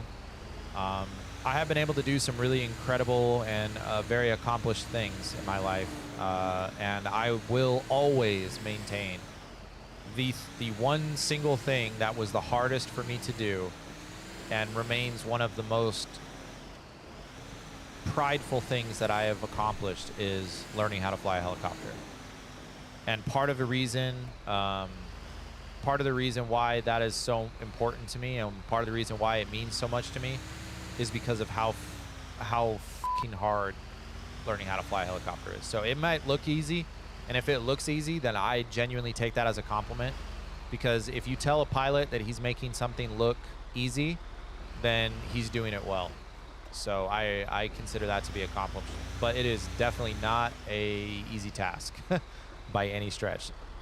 Fundamentally, you're using both your hands and both your feet at all times. There is no autopilot. There are certainly not in a Robinson. There's no trim feature. So if I take my hand off the collective, or if I take my hand off of the cyclic, I'm going to feel an immediate shift in how the aircraft performs.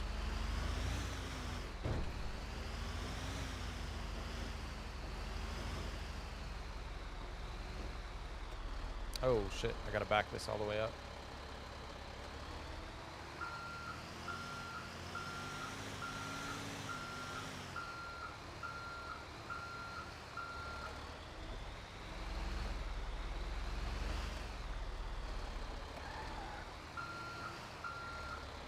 Shit, I'm screwing up. I'm all backwards, hold on.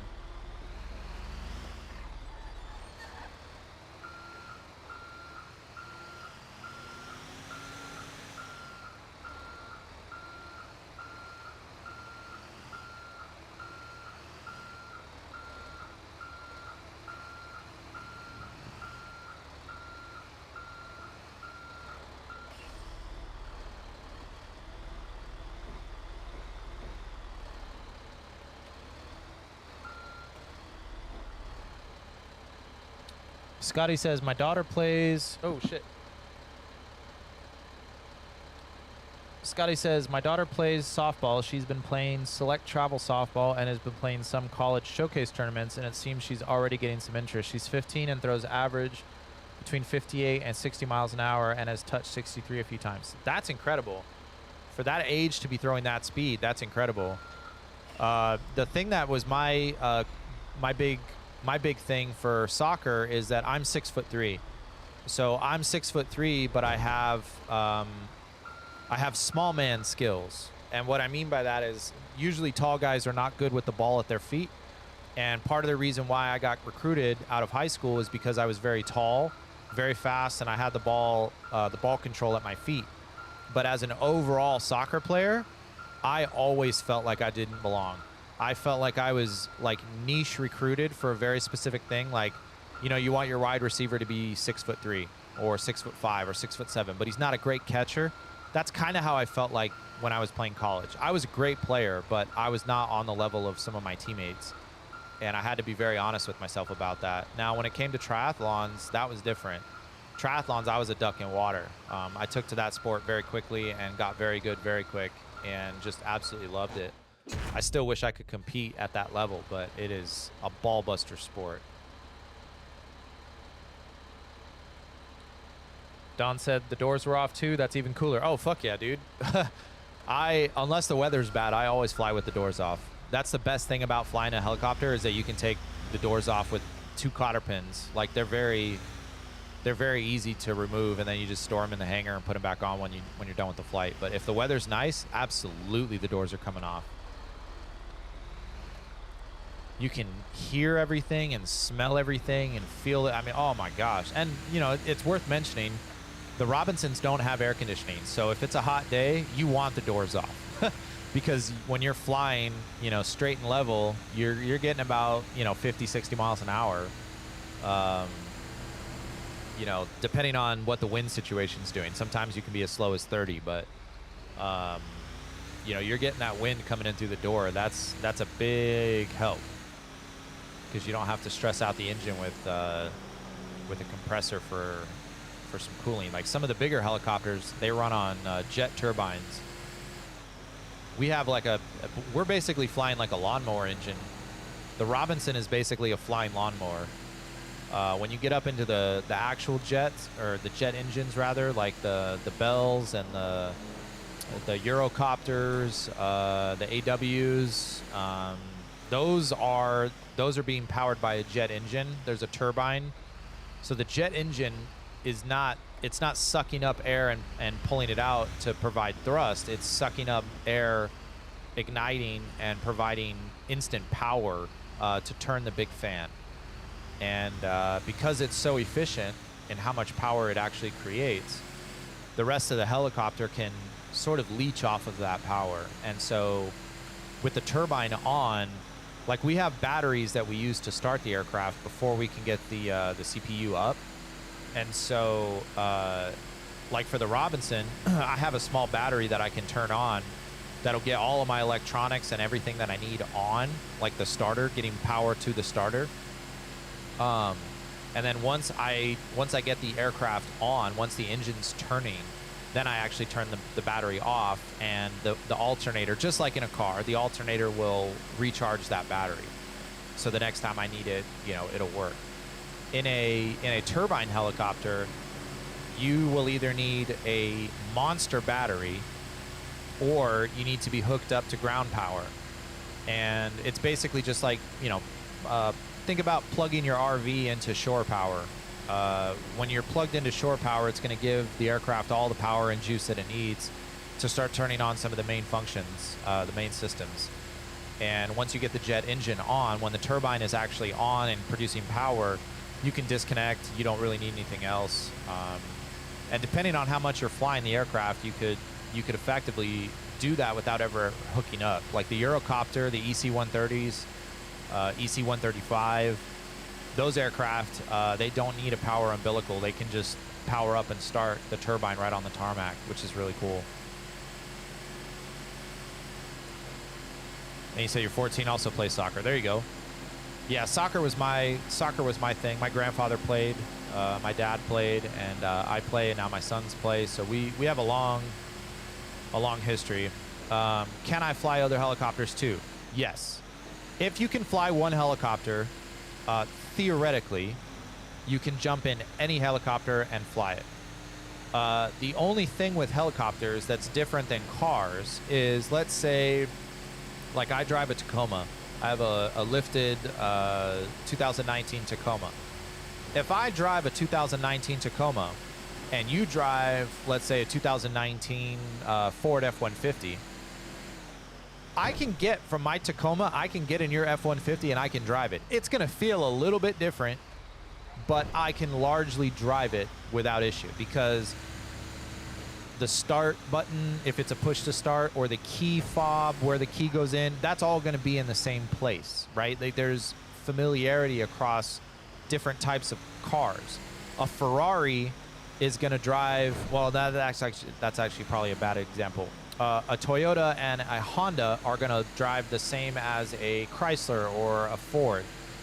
Now, when you start getting into helicopters, the difference is they all mechanically will all fly the same. But there's going to be a different procedure for each helicopter. And that is super fucking annoying, because you might be qualified to fly a helicopter, and arguably the Robinson is one of the harder helicopters to fly because it has the least amount of pilot help. I just heard a fucking gunshot.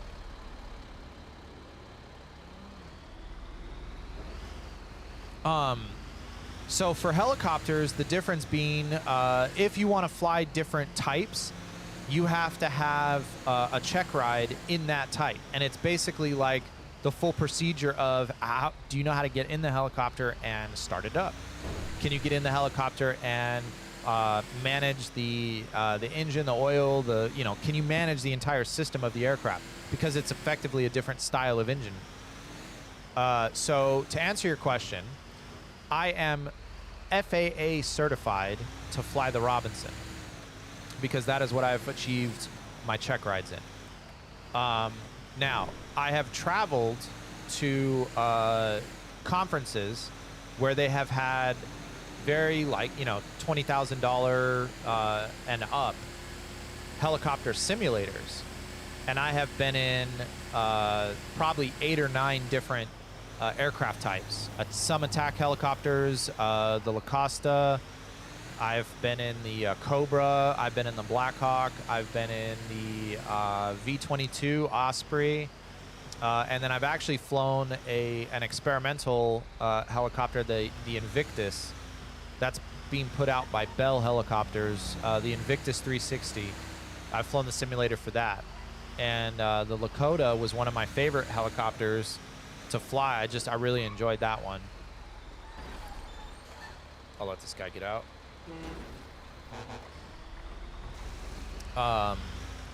So yes, I can fly other helicopters. The Lakota has been my favorite so far. It's a Scout. The Lakota is a military version of the Eurocopter. It's a very, very, very similar thing, but it's been adapted for military use.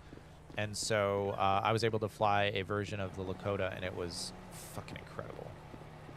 So yes, I can fly different types of helicopters, but the other thing in real life, one of the big things that you want to have is time. And so oh my God, they killed these prices. I'm so upset. Furniture for 9.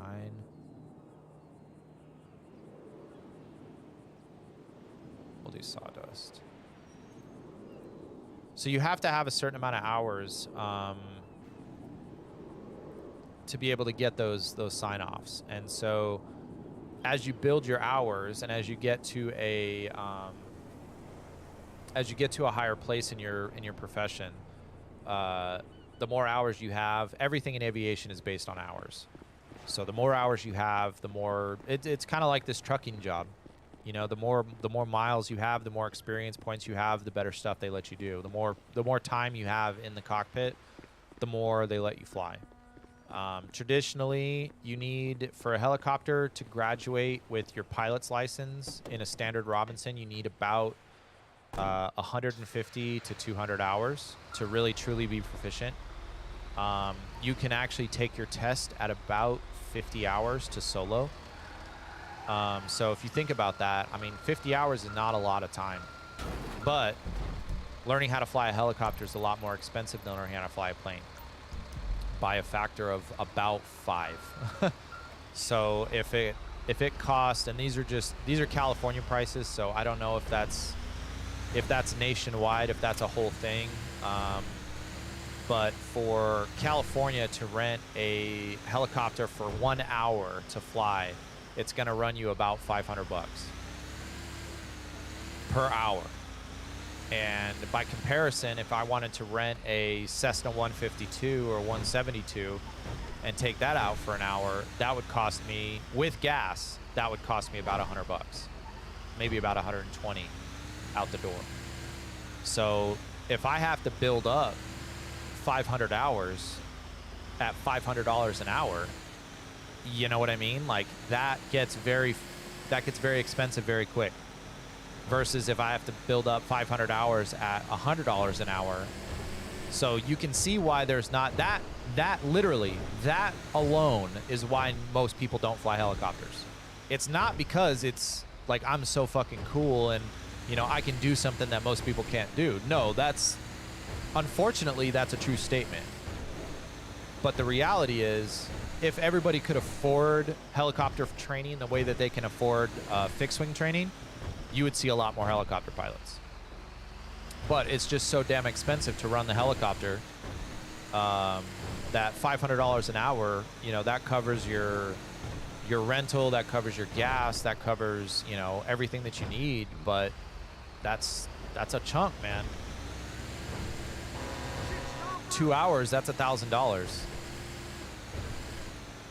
You know, that's a chunk, man. I don't care who you are, but in this Biden economy, $1,000 for 2 hours worth of flight lessons when you need 500. I mean, yeah, it's a grind. It's a real life grind. So that's where I've been for the last couple of years, man. Just trying to get my hours up and kind of figure out what I want to do eventually. The goal, my like 5-year, 6-year, 7-year plan, 10-year plan is, I want to have, obviously I'm already a bodyguard, so I'm going to continue to do that. But my plan is to take the idea of being a practitioner and open myself up for additional work, because I could effectively be the bodyguard that flies you to where you're going. And then once we get there, I take off my pilot hat and I strap up, and now I'm your bodyguard for the duration of our trip.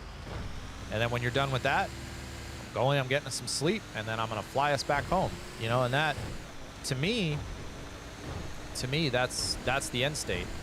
I would love to be able to do that, because then, you know, as a pilot, when you fly your client to the location, you're not earning money anymore. You're only earning money when you're flying, right? That's how they justify paying you. So if I can earn money while I'm flying, then that's awesome. And then if I can earn money while I'm there as an EP guy, then I'm just maximizing my time away from my family, that if I have to spend time away, might as well be earning money, right? It just makes sense. What would I like to fly next? Realistically, if you look up, if you're sitting at your computer, which I imagine you might be, or if you're near your phone, Google MD, McDonnell Douglas MD 500. The MD 500 is the helicopter that I want to fly, and it's the helicopter that I want to buy. If you've watched Black Hawk Down, that military movie, they show the MD 500 several times. It's affectionately called the Little Bird. That's why I call the Robinson the Little Bird as well. But it's affectionately called the Little Bird. Magnum PI flew a version of it, the MD 500. He flew a MD 500 with no tail rotor, but it was still an MD 500. So I would say that would probably be my pick for next helicopter. because it has enough power. It's the only issue that I have with the Robinson is that it's dramatically underpowered. It just doesn't have a very strong engine. It does have an engine, but it's not a very like robust, strong engine. The MD500 has a very light frame and a very light. So having extra power with a light frame that's the ticket. That's what you want. Fits 4 people, which is plenty good. You can take the doors off, which is what I want. There's no leather seats. It's not an executive transport.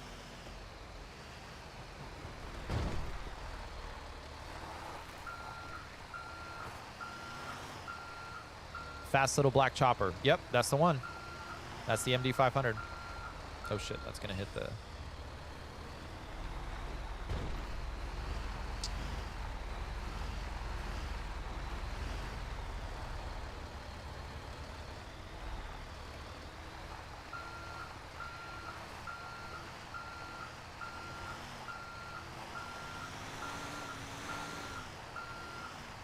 It's very squirrely in the dirt.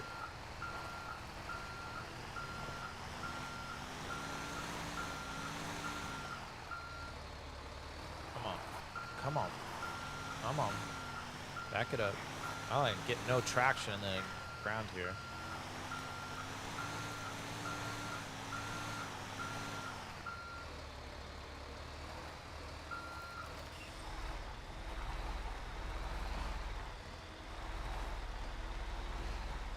I feel like they changed the orientation of this a little bit. It used to be a straight back end. Now it seems like it's a little bit canted off to the side.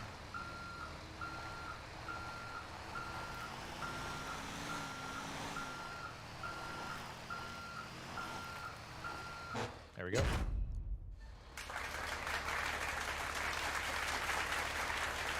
Is that the one that you see with the missile pods in the movies and in real life military? Yeah. Kind of. The MD500 is not really known outside of like maybe the special force community. It's not really known to be armed up all that much because it can't hold a lot of weight. And so, you know, putting rocket pods and holding 20 millimeter or even just having like a Gatling gun on the side, that's a lot of weight. And so if they're carrying armament, they can't carry people. So they really have to be purpose built. You're either going to be a transport, a scout transport helicopter, or you're going to be, you know, Whistling Dixie, which is the attack variant. My dad was a Cobra pilot, which is one of the sexiest helicopters on the planet because all it does is carry guns and ammo. Like it is just, it's got a 20 millimeter 3-barrel cannon on the front. It can carry Hellfires, bombs, tow missiles, AIM-9 air-to-air missiles. Like that is a Ferrari with teeth.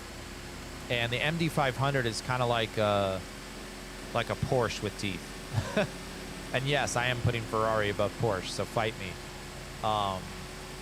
But that's the connection there. My dad was a pilot in the military, and so I grew up watching him fly. And most of his friends were all pilots. So, like, we all lived on the military base together, and they all had kids, and I was friends with their kids. And so my dad and their dad all flew. And so, I mean, aviation was just a big part of my life.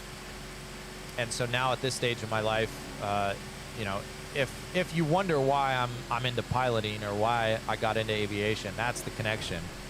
But on my own, I also got into aviation via drones, and I've owned a drone business for almost 10 years now, 9 years, and I really dig that. So that's a whole nother part of aviation that tickles my brain. And I've flown everything from the small FPV racing drones all the way up to the 135 class, which is 250-pound drones that are able to lift up significant weight and are the size of a small vehicle, small car. So I have some footage of that I can put up too on the gaming page so you guys can see that. But yeah, aviation to me has just been a core piece of who I am, and the security thing has just kind of always been happening in the background as a means to make that happen. So I work, that's what I'm doing. I work to provide and pay for all the flight training that I have to do, because that's ultimately what I want to do with my life is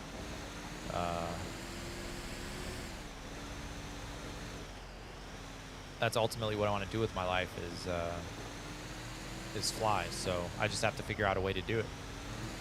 I've thought for a long time about doing joining law enforcement, and I've got to be completely honest and open and transparent with you guys. I have 2 applications that are open right now. I'm not going to say what departments, but they are here in California. But I have two applications open with 2 departments, and both departments have helicopters. So my plan is to get hired on, or try to get hired on as a police officer, and utilize their need for a helicopter pilot, and sort of, you know, you scratch my back, I'll scratch yours. You need a helicopter pilot, I need the hours. That's a match made in heaven. So potential is that I could, at the end of October here, I'm going to be taking my next phase of testing for law enforcement. But if they green light me, then I would join law enforcement.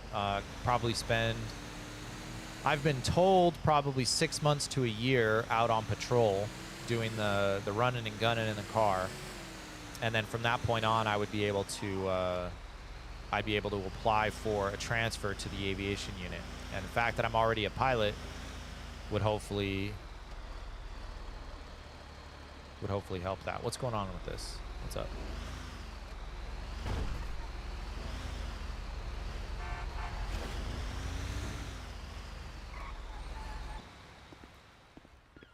Why he's just sitting there? That's weird.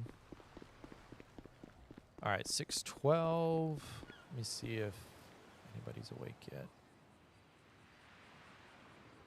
Oh, dang. I just got a text message. We didn't win the lottery last night. Fuck.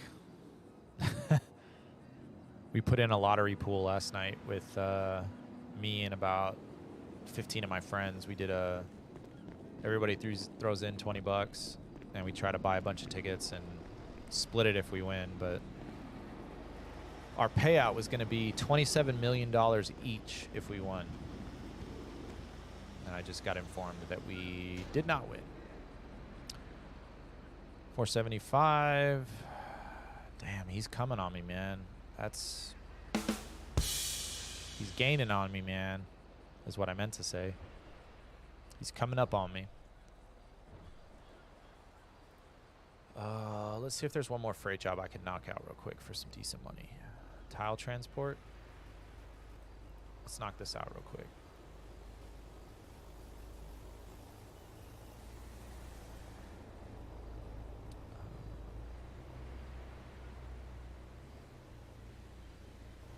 Pause. Big pause. Big pause. Big pause. All right, let's roll. Tile transport, and then we're going to call that a morning stream.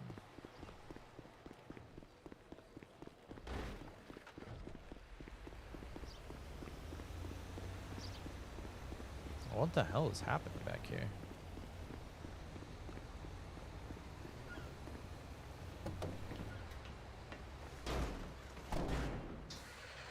Which way are you going? Which way are you going?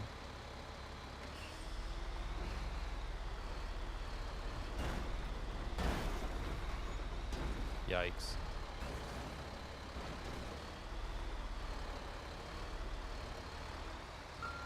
Hello, Mr. George.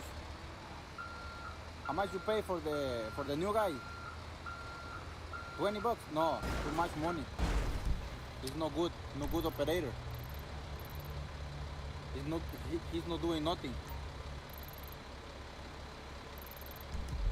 To the airport. Travis says it kind of costs a little bit to keep. It kind of costs a little bit to fix the truck. Seems like it. Yes. So 2 things.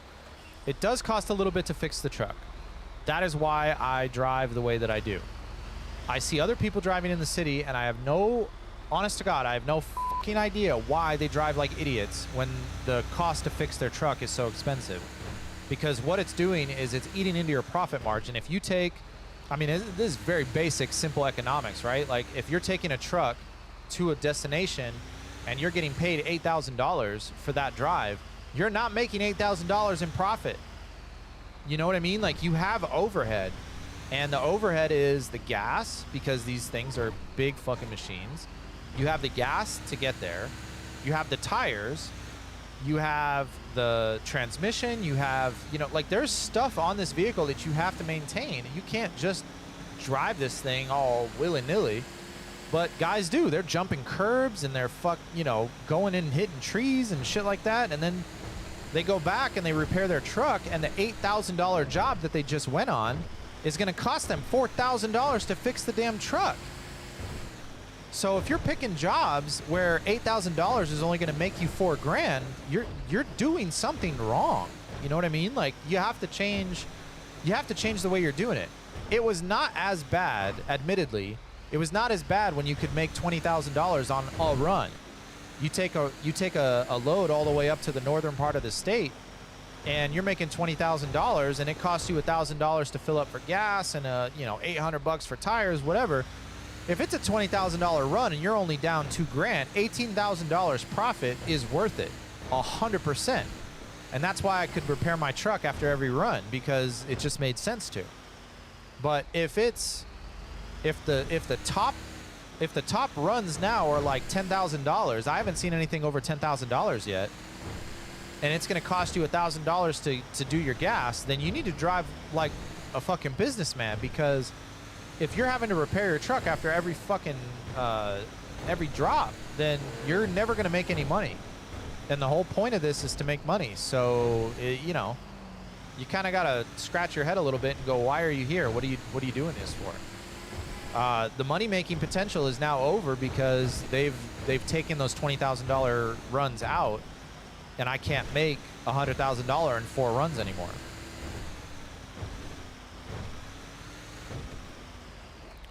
Yeah, some guys let it tear up all the way. That's fine, but I don't want to get stuck somewhere. So I'm going to take care of this truck and make as much money as I can. And then when I get back, I want to spend the least amount of money repairing it, because the gas is something I'm not going to get back. That's a variable cost of doing business. Like you're stuck with that cost. So that's an assumed cost of doing business.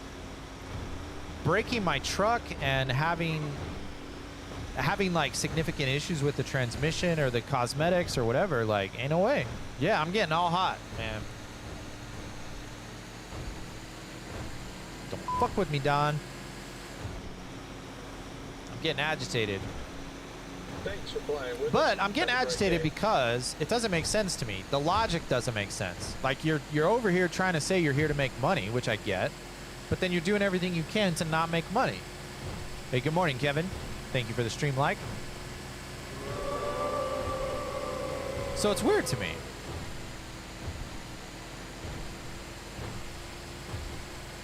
No, letting it tear up is a horrible idea. The way you do it is the right way. Well, I appreciate that. I'm not a trucker. I'm not gonna lie. If I had like the time and the money to do it, I would love to just learn how to drive a big rig, just to learn how to drive it. Like, I don't want a career in driving it, but like, I am fascinated by these machines. So I think I have enough respect for it, in the same way with aviation. Like, I don't try to do shit with the helicopter that would be like way too much.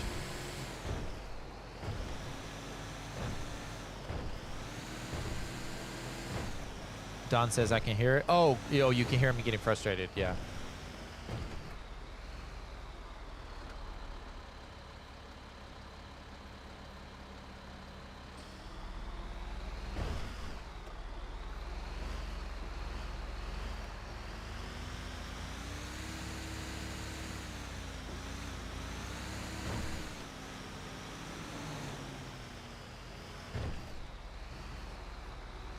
Well, and it's not even a question of getting it out now, because I won't carry this stuff. Well, with one exception.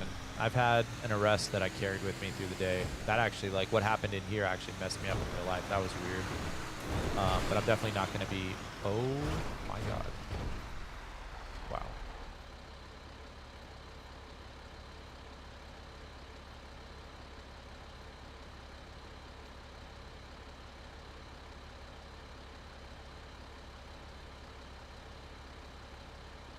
All right, that was weird.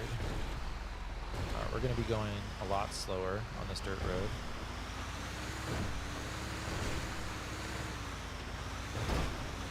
But no, it's the frustration that I have. The reason I'm cussing and getting all hot and bothered is because there's a way to RP. There's a way to RP and there's not. And if you're going to come in here and role play, then do it right. You know, like, I think part of the RP is if you're going to do truck driving, dress like a truck driver. If you're going to do garbage collection and pick up trash, dress like a garbage man.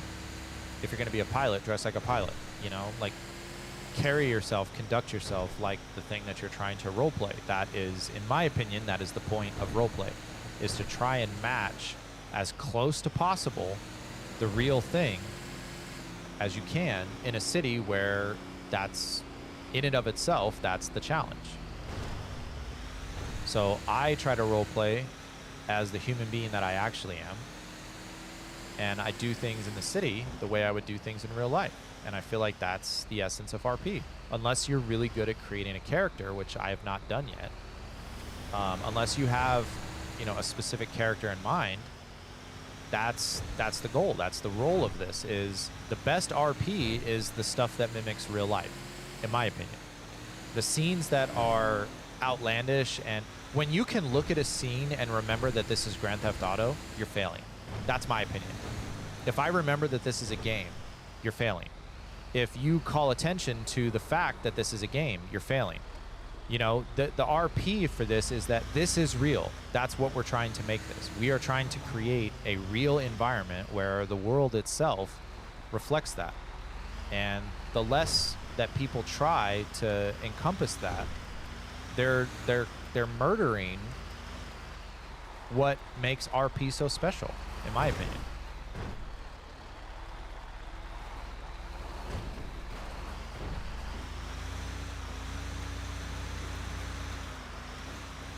I'm so scared to drive fast now. Alright. Where do we want it?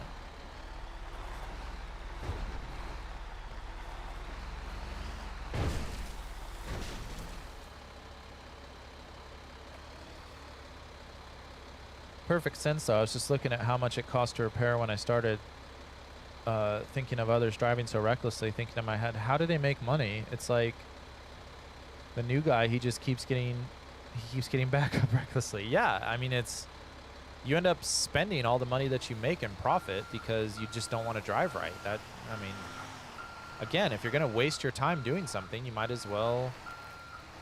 Am I going to fit? Explain the logic to me of having me park a trailer that does not fit in the place that it's supposed to be.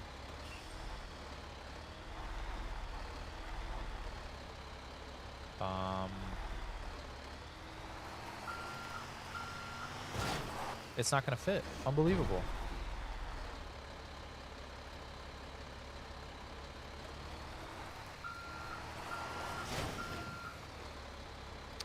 Wow.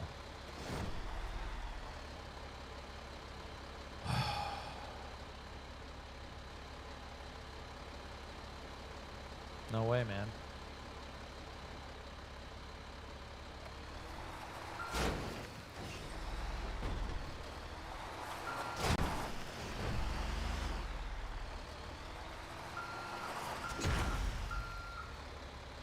Clip that. I need to put a ticket in.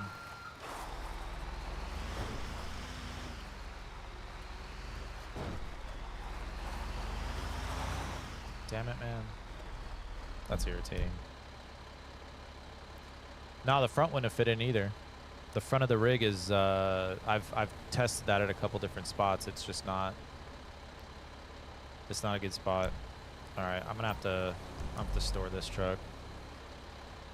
I don't have time to drive all the way back down. Damn it. That makes me so mad.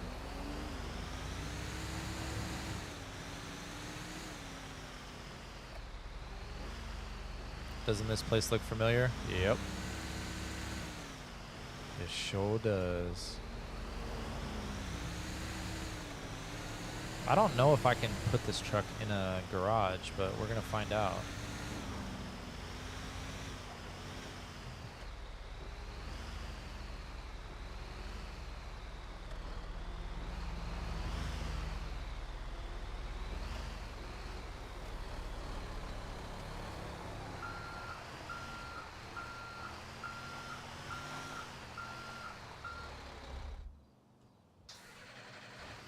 Oh yeah, you definitely can't store it out here. Shit, I gotta drive back. Thank you, Don. I appreciate that. Thank you for clipping that for me. You didn't have to share it. I was just gonna put a ticket in, but it's more just so they're aware that certain things are, certain drive locations are not viable in that way.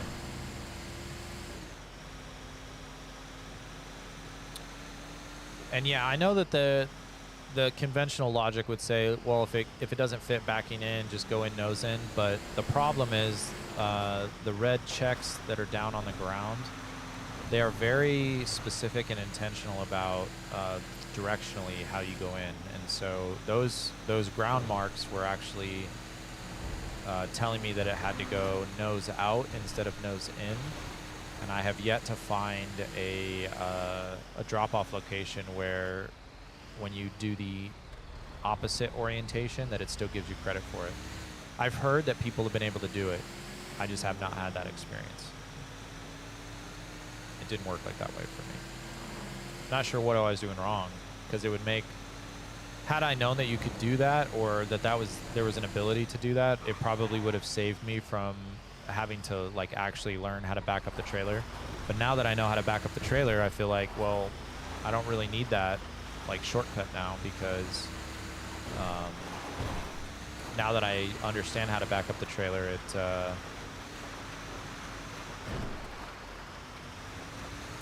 cheapens it for me. Like, again, going back to the whole RP thing, like the whole reason that I wanted to start driving these trucks is because I actually I'm curious to know how to drive these trucks.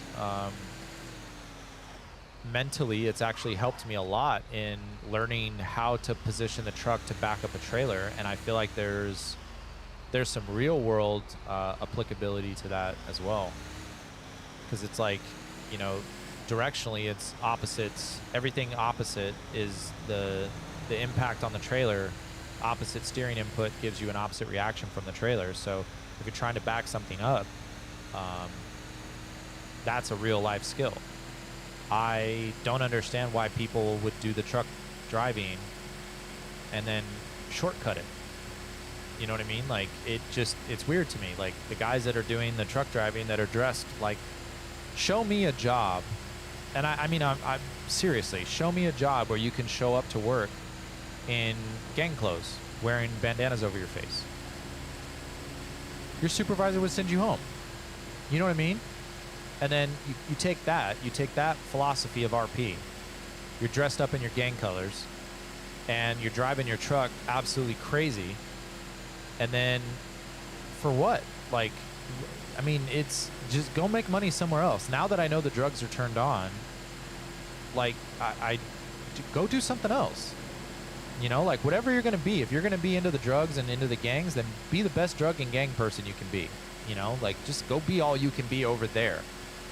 But to bring the illegal stuff over to the trucking side of things and then just act a fool, that is exactly why all of the trucking prices got taken back.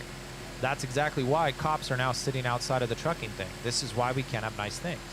It's because people could not act right. And that cheapens the RP experience for everybody, because, like I said, as we were pulling up into Grapeseed area, if I forget that this is a game, your RP is incredible. If I feel like I'm just having a conversation with you, or we're RPing out a scene and it feels real life, and I'm physiologically, I'm having, like, my hands are sweating and my pulse is quickening and I'm I'm physically reacting to what's going on in here. That's incredible. That's an incredible scene. That I look at that and I will pat myself on the back on the limited times that that happens, and I'll offer a compliment and a rose and a pat on the back to another person for doing that as well. The flip side of that, the uncomfortable part of that, is when you start doing stuff that's so fake, so hokey, stuff that I know, stuff that you would never do in real life. When that stuff starts happening, that's when I start to lose interest in RP. You would never do some of those things. You would never talk like that to that person. You would never do that thing to that group. You would never go 1v5 in a group. So you would get your ass kicked. Like that's, and in a lot of cases, I feel like people are so, either they're pushing more for the content or they're pushing more for the W. Their pride does not allow them to take a loss. I will self-deprecate to the cows come home because I'm nobody. And I'm very comfortable and I accept the fact that I'm nobody. So if I crash a car or if I get my ass beat or if I get arrested, man, I get arrested or I get my ass beat or I crash my car. You know, I got stranded out on the island, what was it, 2 days ago? Or maybe it was yesterday. I was driving in the shipyard down here and a guy said, hey, I want to get out to the island. And I said, well, I'll give you a helicopter ride out there. So I flew him out there.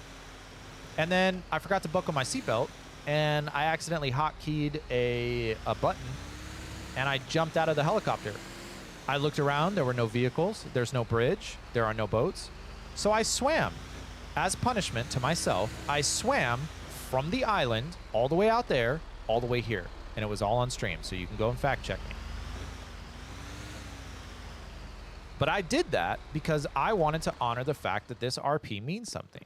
If you're going to be in here and you're going to be making these decisions and you're going to stand on what happens as a result of those decisions, you gotta atone for that. You can't just, oh, I'm gonna fly out and then I'll fly back in at a different spot in the city and then, you know, I won't have to do anything. No, in real life, if you would have fucking crashed a helicopter out there, you would have had to figure out a way to get back. I looked for a boat and I looked for a car, couldn't find either. So I swam. That's realistic to me. And that's the RP, that's the kind of RP that I want to do. And the people that do that RP are the kind of people I want to do it with. And one of the things that I love about Bud Dudley is he does that. He gets that very much so. And one of the things that I'm struggling with Jack, our new member, he's on the younger side, but that's one of the things that I'm struggling with him right now is just exactly what I was just talking about, the realism factor. He does stuff he would never do in real life. And so for that reason, the stuff that he does feels like it detracts from the scene. And so we sat him down. I should say Bud sat him down and talked to him and gave him some pointers and said, look, dude, what you're doing is good, but we got to fix it. We got to polish it up a little bit. You have to figure out a way to do your time in the city around adults as a kid in a different way. And he seemed to download that and accept that. But that's the philosophy of, you know, the Bud and Kyle show. That's what we're in essence trying to do is...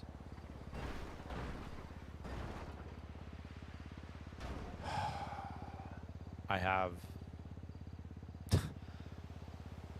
no words. But to just finish that point, it's important that the kind of RP that you bring in here is authentic. And for all of the people that enjoy, appreciate, and support the work that I do in here, please understand my work is incomplete without Bud Dudley. He is the reason why my philosophy of this has sort of taken root, is because I found a like-minded person who's willing to do RP in that same way. We want to do things a little bit different. We want to do things a little bit more realistic and authentic. And I think that's ultimately just better for the city, but it's better for other people to see that we can be a step above the online lobbies, you know, where people just go in here and they're standing up on rooftops shooting rocket launchers and, you know, the kind of shit that you would never see happen in real life. They're all of a sudden confident enough to do it in here. That's bullshit to me. So come in here, make a life for yourself, do it right, do it correctly, help people along the way. Don't be a dick. I mean, it's really not that hard, but there's a lot of overlapping life lessons to this that extend far beyond the game. Helping people, not being an asshole, Those are pretty basic. Being authentic, pretty basic. But you'd be surprised at the amount of like goodness and positive stuff that comes your way when you can just do basic things like that, like actually give a shit about people. So on that note, I'm going to go give a shit about people and I'll see you guys later. Appreciate everybody for stopping by today. Let me go through the list real quick here. Don, Travis, you guys are blowing up my chat today. I really appreciate you guys being in here. Scotty, appreciate you giving me some time. I know that you're actually at work right now, so that's kind of wild that you're giving me some of your work time. We had Kenneth in the building today. We had Osama bin Stackin. I don't know who you are, but that's an amazing name. And so, yeah, so I appreciate you guys going all the way back up to the very, very beginning. Make sure I don't miss anybody. Kevin Brown was also in the building today. Yeah, so thank you guys. Don't be a Larry. In other words, sorry, Larry. I don't know who Larry is, but it sounds like we're on the same page. But thank you guys for tuning in. Another early morning stream for us, but you guys being in here with me makes it all worth it. So thanks for being here. Thanks for the clips, the likes, the comments, the shares. It's all worth it, man. I appreciate you guys. Stay well.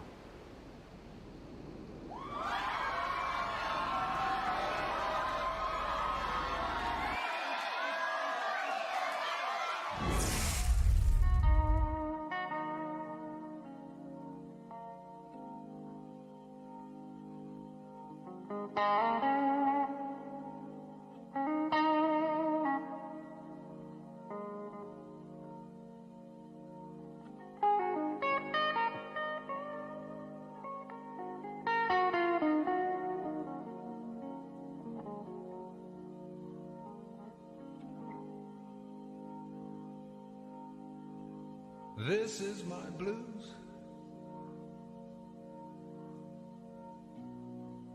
And 'cause I'm back down on my own again.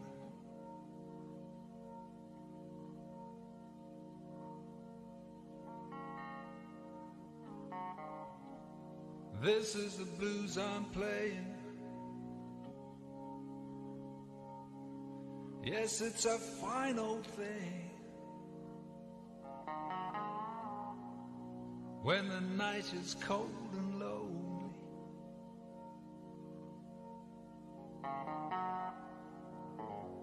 This is a dollar bill piece. Was it the money that made me a savage? Popping them prices that made it a habit. Towing them pictures and serving them addicts. That was exciting to me. I'm so excited to be. Started with nothing, we had to inspire to be. Niggas they fly to me. I'm getting to it, feel like the man. I got the plan. I call the shooters, they out at the van. Play with the squad, get pop like a slam. Pop like a perk. I'm going ham. I'm going crazy on niggas who waiting for niggas do magic like I look a sand. I'm in the kitchen compressing the bird. Take out the 9 and I sell it for 30. Straight to